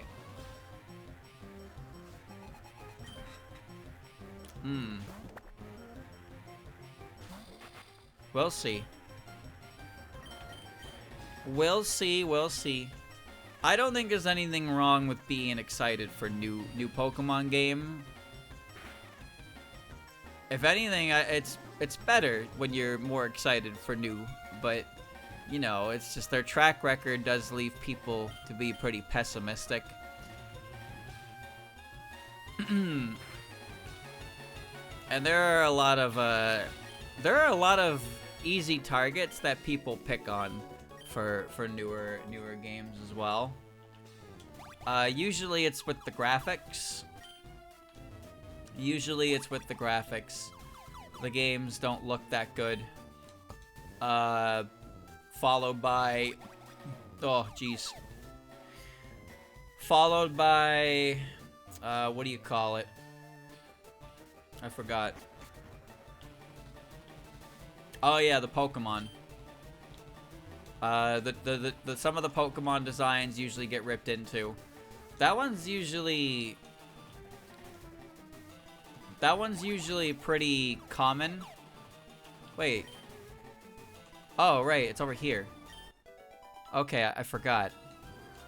Okay, so it was always in the same spot. I just forgot to do this. Because, yeah, this bitch is in the way this way. No, but it's a pretty common one to rip into new Pokemon designs. Gen 5 got it pretty hard as well. Everybody knows about the ice cream Pokemon. The poor ice cream Pokemon never stood a chance. The garbage bag Pokemon, blah, blah, blah. Oh, Gen 9 has a Pokemon. It's a Flamingo. Are you kidding me? Oh my god, I can't Lamau. Like, it's just not really worth listening to as an argument, because there's a lot of Pokemon that don't look very good. Some Pokemon just are shit. You're not with Team Rocket. Will you forgive me if I teach you Thunder Wave? But Thunder Wave is convenient. It is, but I can't use it. No, every generation has a Pokemon that somebody will go, this Pokemon shit, bad design, death of creativity. Now, there are some Pokemon that I look at, and I think I would like to stop looking at them as quickly as I started. But yeah, every generation has had its fair share of, like, stupid Pokemon designs. Not everyone can be a winner. Some of them are endearing. But Muck. See, Muck is a funny one to me because Muck is actually just sludge. He is a pile of sludge with a big open mouth and eyeballs. Just Muck. Just Muck. Is there anything wrong with Muck? I think Muck is pretty cool. Muck is just sludge and he punches. He's Sludge Punch. Pretty cool by me, dude, but he's literally just a pile of sludge. He was born of pollution. Grimer is just pollution that gains sentience. It's just he's a pile of goo. That's it. Is Muck any better in design of any other Pokemon that looks like shit? No, but Muck was Gen 1, so he gets a pass. Muck's cool in my book because he came out when I was a kid. However, a Pokemon that was born of sentient garbage bag? Not in this house, brother. I can overlook sludge coming to life. That's fine. But garbage bags? No, no, no, no, no. Those don't come to life. I don't want it. I don't want to see it. I don't want any part of it. Get this garbage out of here. My name is Garbodor. I'm a broken garbage bag. Whoa. Whoa. I like Magnemite, personally.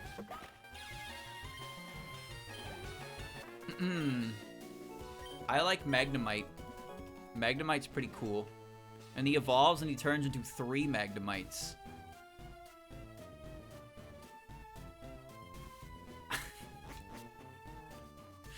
Yep. He becomes 3 Magnemites when he evolves. Isn't that awesome? You know, Diglett, when he evolves, he becomes 3 Diglets. You know, when Voltorb evolves, he flips upside down and becomes less angry and more of a trickster, more of a hee-hee-ha-ha. How many eyes does Magnezone have? 3. Magnezone's like a mutation. He's got 1 big red eye, and his shoulders have each have an eye. So he's basically Magnemite, but the metal like fucking warps. Can't you see I'm hiding? Yes. Honedge, Dubblade. Dude, they're cool. Lay off. Honedge is 1 sword, and Dubblade is Honedge, but 2 swords, and they're purple. That's cool. And then Aegislash is awesome. Fuck, that's a cool Pokemon. A possessed ghost sword? Way too awesome. Too good for us. We didn't earn it. We didn't deserve a Pokemon that cool. None of us deserved a Pokemon that cool. Doublade. He's got no guard because he's 2 swords, no shield. Porygon goes from polygons to spheres. Yeah, because it's an upgrade. Smooth brain. He's polygonal and then he upgrades, so he renders better. That's what technology did. That polygonal technology was there, and then they upgraded, and then we have soft. And then we injected him with hot singles in your area, and he became Porygon Z. Porygon Z is awesome. The idea of self-invented Porygon and then upgraded it, and then somebody created a shit program and ran it, and it fucking corrupted Porygon and whatever monstrosity that is. Dubious data, they called it. What is that item called in Japanese? Dubious Disc is an interesting name, and it says it's full of dubious data. What the fuck is that item called in Japanese? I'm curious. Cause like there's some translation things that have actually affected certain mechanics in Pokemon. Like Meteor Mash, for example, is called Comet Punch, but we already have Comet Punch, a shitty little normal type move. So Meteor Mash is affected by Iron Fist, but Sucker Punch is not, because it's not called Sucker Punch in Japanese. It's called I forget what it's called in Japanese, but it's not a sucker. It's basically a Sucker Punch, but it's not sucker. It's not a punch, so it doesn't get boosted by Iron Fist. It's called Dubious Patch. Ayashi. Well, that can mean suspicious. So yeah, what do you think the lore behind that is? Because as we know, upgrade is directly from Silphco. The first upgrade you ever get in Gen 2 is straight from Silphco. Like, they invented it. But then the Dubious Disc is just something that somebody made for some reason. But there's no explanation on who made it and why. But you give it to Porygon and your Porygon 2 fucking glitches out.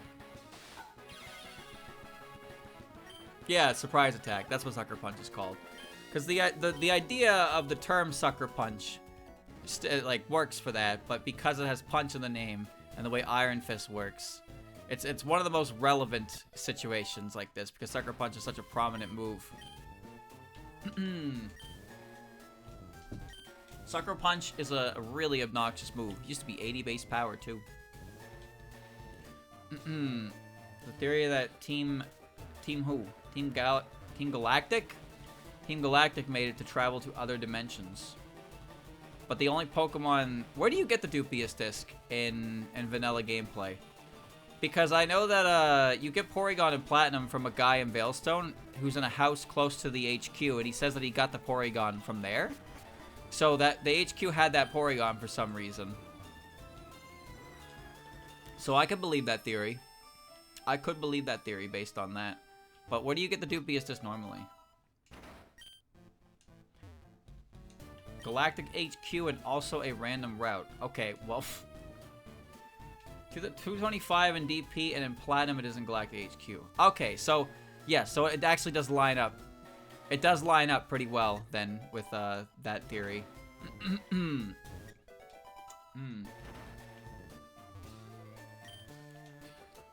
I need... There's usually a bed in here, isn't there? Where the fuck is she? Isn't she on the 10th floor? Oh, here you are. Always find you last, because I go up the building in ascending order. Don't give up! Gee, thanks. Bingo! Bingo! I like that theory. So they created data to allow Porygon to, like, travel to other dimensions. But the result is Porygon just kind of freaks out. But at least he's happy? At least Porygon is still, like, functional as like a creature, right? Even though he's been injected with this crazy data. 10.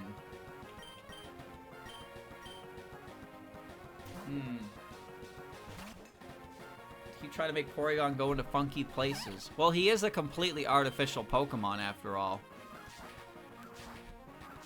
At least he actually gets some form of exploration as a Pokemon.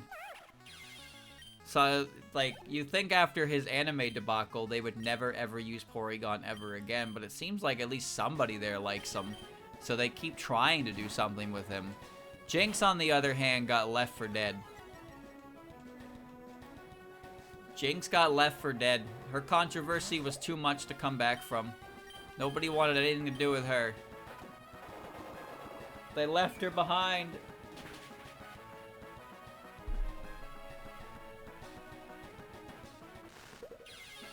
Say goodbye to Jinx. But if Jinx evolved, I bet she would have been a really pretty lady, right? Just like Electivire and Magmodar are very, very cool looking evolutions.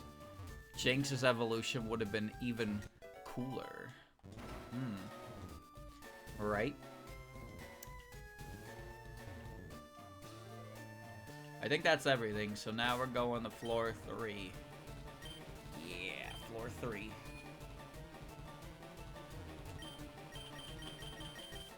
Take me to where I need to be.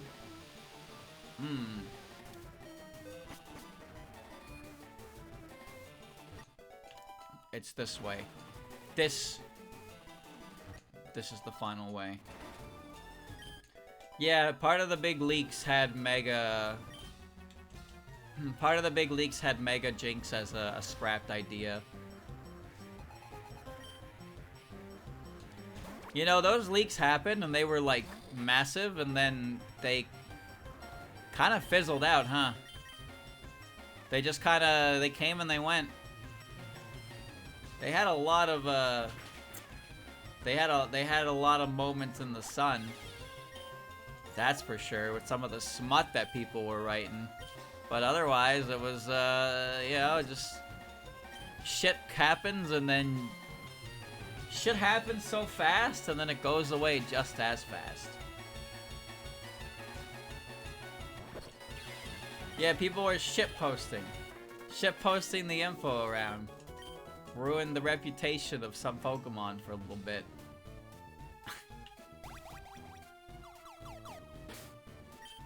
Alright, this motherfucker leads with Aya. I just remembered my bitch ass got Thunderbolt, which I know I know that Squishy can learn that.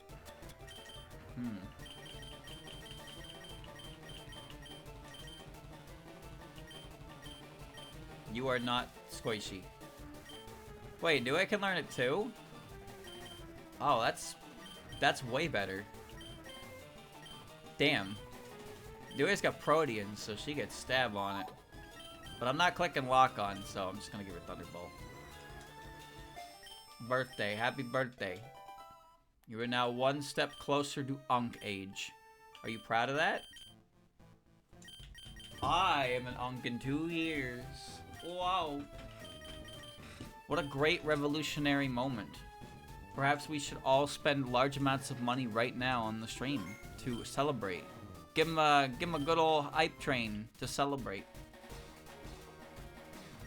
I guess Team Rocket slowed you down. Saw you itself.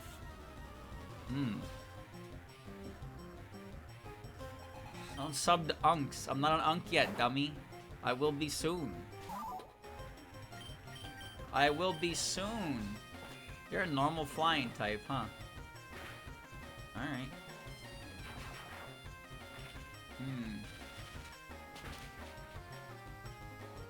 There's nothing the birthday boy would like more than to see everybody give money to his favorite streamer.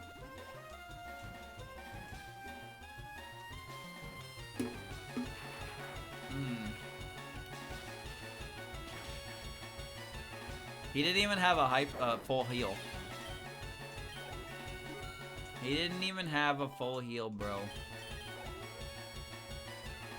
Erase him. Psychic. Am I faster than you? I hope so. I'm gonna bite you if I am. I'm gonna bite you. Erase him. Yummy. There is no shot.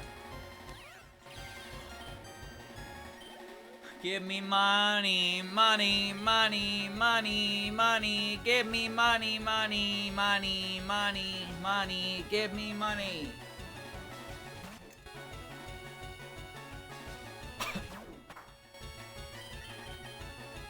What a song. What a song.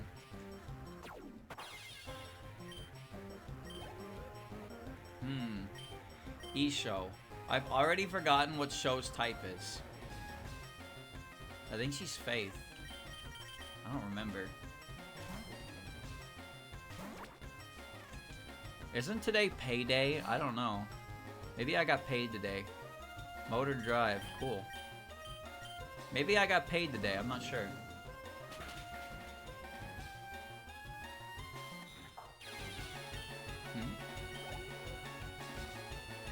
E-Sunny. Alright. E-Sunny. How do I beat E-Sunny? How do I beat E-Sunny?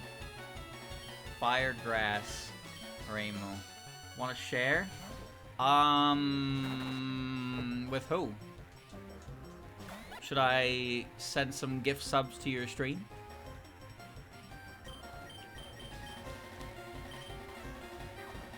Whatever you're holding, I don't want to deal with it. No, it's just a berry. Energy light, that's fine. I didn't do that much.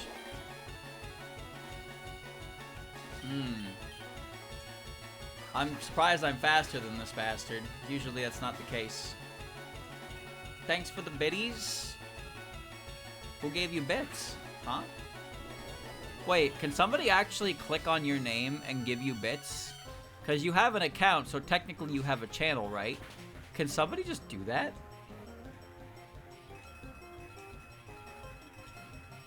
I can't say I've ever tried. Oh, I died. Well, he's gonna use a potion here, so... For all the trouble I went through to get up here. That's fine. It's not gonna full heal. Let's all try. Why not?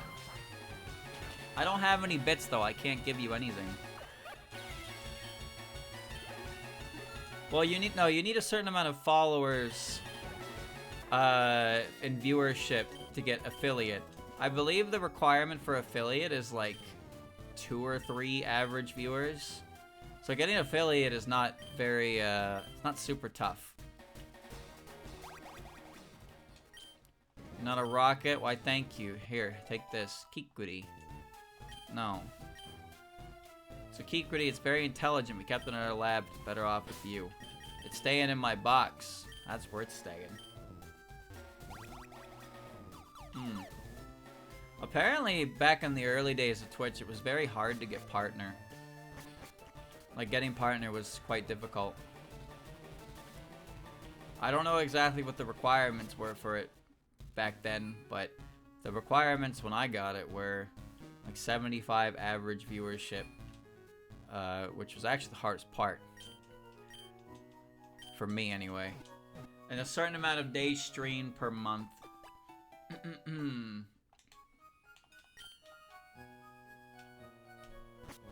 There's but yeah, it used to be a lot harder. It used to be a lot harder to get that.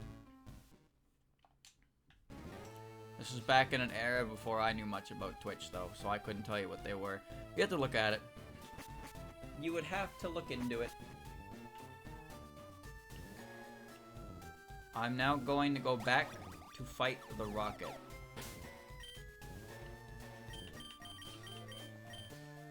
What about Rainbow up front? There's a guy before Giovanni. Yeah. Oh, there's 2 of them. Is this Jesse and James?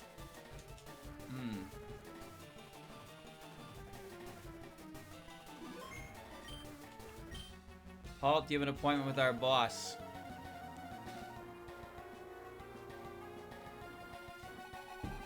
Team Rocket grunts. Inhina. Ichen. Oh boy. Oh boy. The YouTube days of sub for sub. Well, Twitch used to have something like that for follows. Follow for follow. To be honest with you, I haven't seen that in forever. Follow for follow.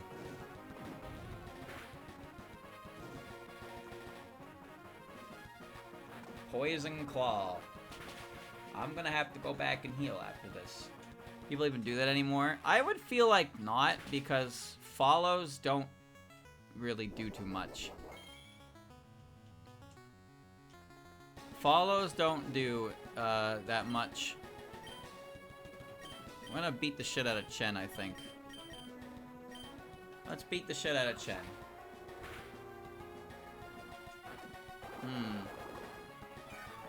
Whoa. Wow. Thank you, Patrick, for the gifted sub. Streamer gets money at your convenience. Whoa. That's insane. Baton pass? Ain't no way I got time for bullshit like that, bro. It's Mateo's birthday and he would be so happy, streamer. Would he? Would he?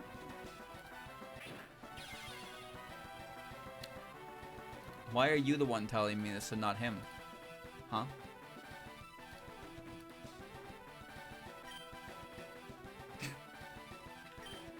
Flan died. Fuck.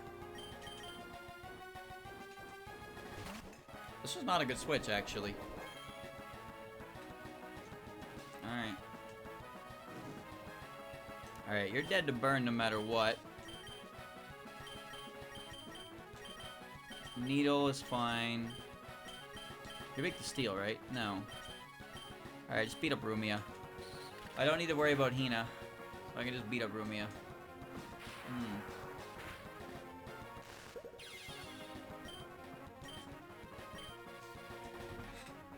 Last one, Seija. Right, this is Gen 3, so they switch instantly. I mean, that's gonna hurt, but it's also Hina, so it's not that big a deal. Surprised that missed. Bye, Hina.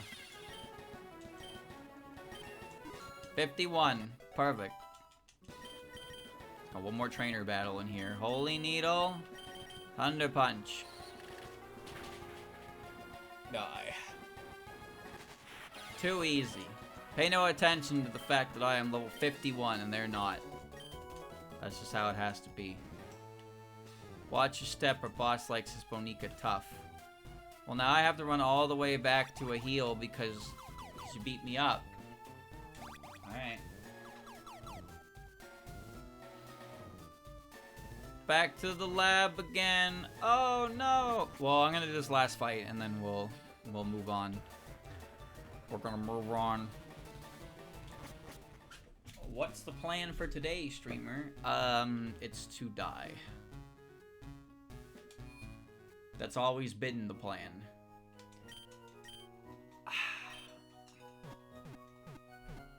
Another week. Another week goes by. And another day goes, and another day goes, and another day goes. Waiting for my video games. Waiting for my video games. You know, actually, I have been feeling kind of nostalgic towards some like Touhou games that I've played, and I kind of want to play some again, but I'm not sure which ones I want to play again. But I want to revisit some. I want to revisit some classics that I played. I have no idea what he's going to lead with, but I'm sure Patchy can kill it in one hit. And if not, I'm sure I can reset and find a puppet that can.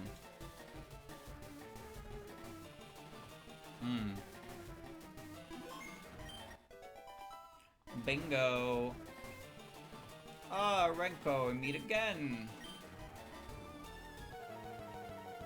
You wish to fight me? I'm surprised it's making me do this before I can fight Koga or Sabrina. This feels very strange. Okay, I'm pretty sure I kill you. Infectious? That's Mummy. You're really fast.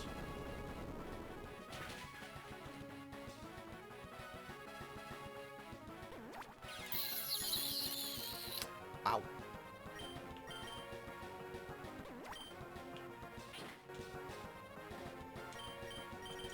Okay.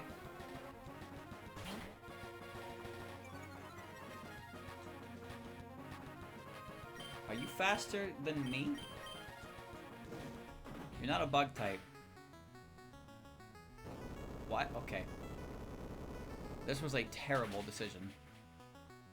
You're still dead.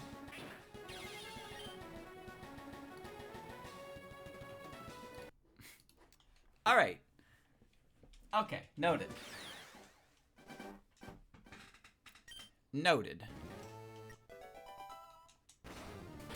She's not a bug type. She's poison ground. Poison ground. I actually don't have a very good puppet at dealing with this motherfucker. Like, at all. Okay. Patchy would be fine if I could hit her. She's not choice scarfed because Flandre out's better. She just has more speed than she just has more speed than Patchy, which is detrimental in the matchup.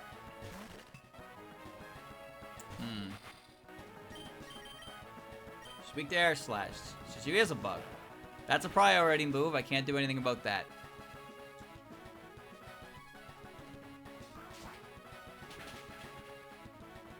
Okay. Alright, that was pretty hard.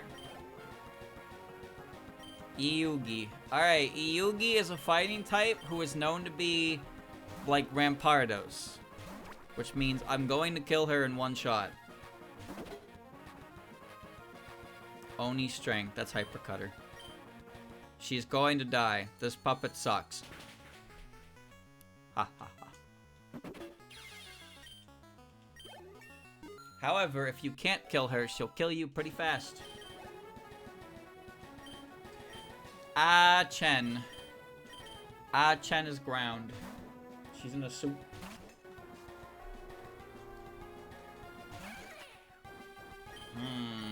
Sonic Boom. Leaf Blade, I am faster. I am rocking Hyper Offense team. My team is so fast. Iramilia. Remilia gets blasted by electric, but also blasts me. She could actually kind of fuck me up if I don't get the jump on her. Oh, that's fine. Wait, I'm a Thunder Puncher. Thunder Wave her. Yeah. This is dangerous. Yup. Okay, good call, streamer. Oh, good call, streamer. Good call on the Thunder Wave.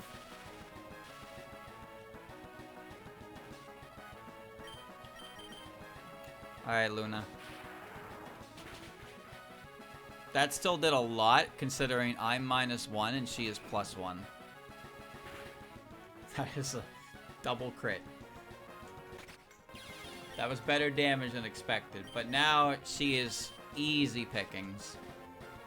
So I'm gonna kill her with Flan. You will not survive. Victory. Victory! Still got one more, though.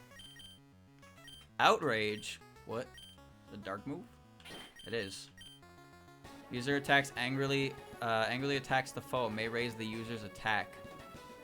120.85. So, in other words, it's a very... It's like Hydro Pump. And if I need the well, Flaundery kind of plays in a way where you needed a, you know? I don't click Glare because if I have time to click Glare, I probably already lost. I don't think I need Outrage, though.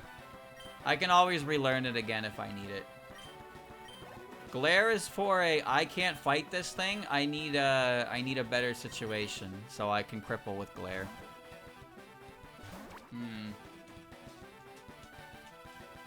It's not the worst move, but it's gonna miss when it matters.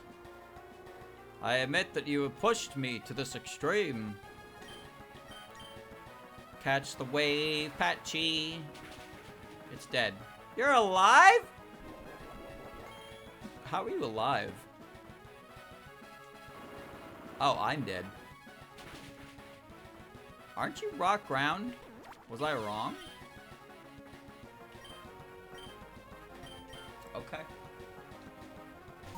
I thought you were rock ground.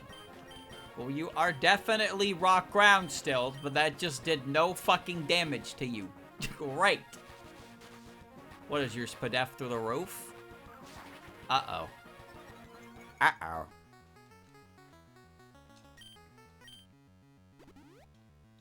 I have a problem. I have a problem now. Okay, that's fine. But now she has become very fast. I didn't even do that much. Never mind, we're good. Never mind, we're good. God, why must you persist and interfere in our affairs? Because you're blocking the way to the gym badge. If you weren't, I wouldn't be here. If your goons were not blocking progress, I would leave you guys alone. Plain and simple. I lost again. Stupid. Blast it all, you ruined our plans for Sylph. I must go, but I shall return. Oh dear, thank you for saving Sylph. I am rich, I can give you anything. Here, one single Pokeball. Can't buy that anywhere, it's our secret prototype. We'll catch any Bonica without fail. Be quiet about using it, though. Be quiet about using it, though. Nobody's supposed to know that we've made a Pokeball that can never fail. Why is that? Because then the market would be absolutely crushed. If Pokeballs couldn't fail anymore, then you would only ever have to buy a couple, right? You'd never buy multiple. You lose money on this deal. Alright. Cool. Am I allowed to go to Sabrina's gym, or is it going to tell me to fuck off? Oh no, okay. The Master of Psychic Bonica. Okay. Well, now that I've defeated the Sylph-Co, I can go back down to Fuchsia. I can give the gold teeth. Let me get the gold teeth. Let me go hand off the gold teeth real quick before I forget. Babagoo. Not like it's a good move. No one can understand a word I said. Great. Flan can do it. Of course Flan can do it. Rare candy. Very good. Alright. So did this jackass move? Yes, he did. Gyms are now open for next time. And I have surf, so I can surf now as well. Which I'll have to do to go to Cinnabar anyway. Oh, but I can also use it to go to the Moria Shrine. Ooh. There's probably going to be something that tells me to go back at some point before going there early. So we'll just have to focus on the gyms. But that's a problem for another day. Let me just make a quick save. Okay, chat, we did it. 2 hours and 15 minutes. And what did Streamer do? He defeated Cycling Road and Sylph CO. Sylph Company. Whoa. What does that mean? It means nothing. But it means next time I have to do 2 gyms, and I can go to Cinnabar, and at some point I can go back to Gensokyo, so I can go in the water places to go to but normally the game's pretty good at telling me when I should do that, so I assume it wants me to deal with the gyms first. Actually, I need to beat Koga anyway to use Surf, so I have to beat Koga, and at that point I might as well beat Sabrina, and then there will probably be somebody on Cinnabar that's like, hey, go away, or something like that. So yeah, that's what I'm expecting, but we'll see. We'll just play it by ear as we go and see where it takes us. That's all.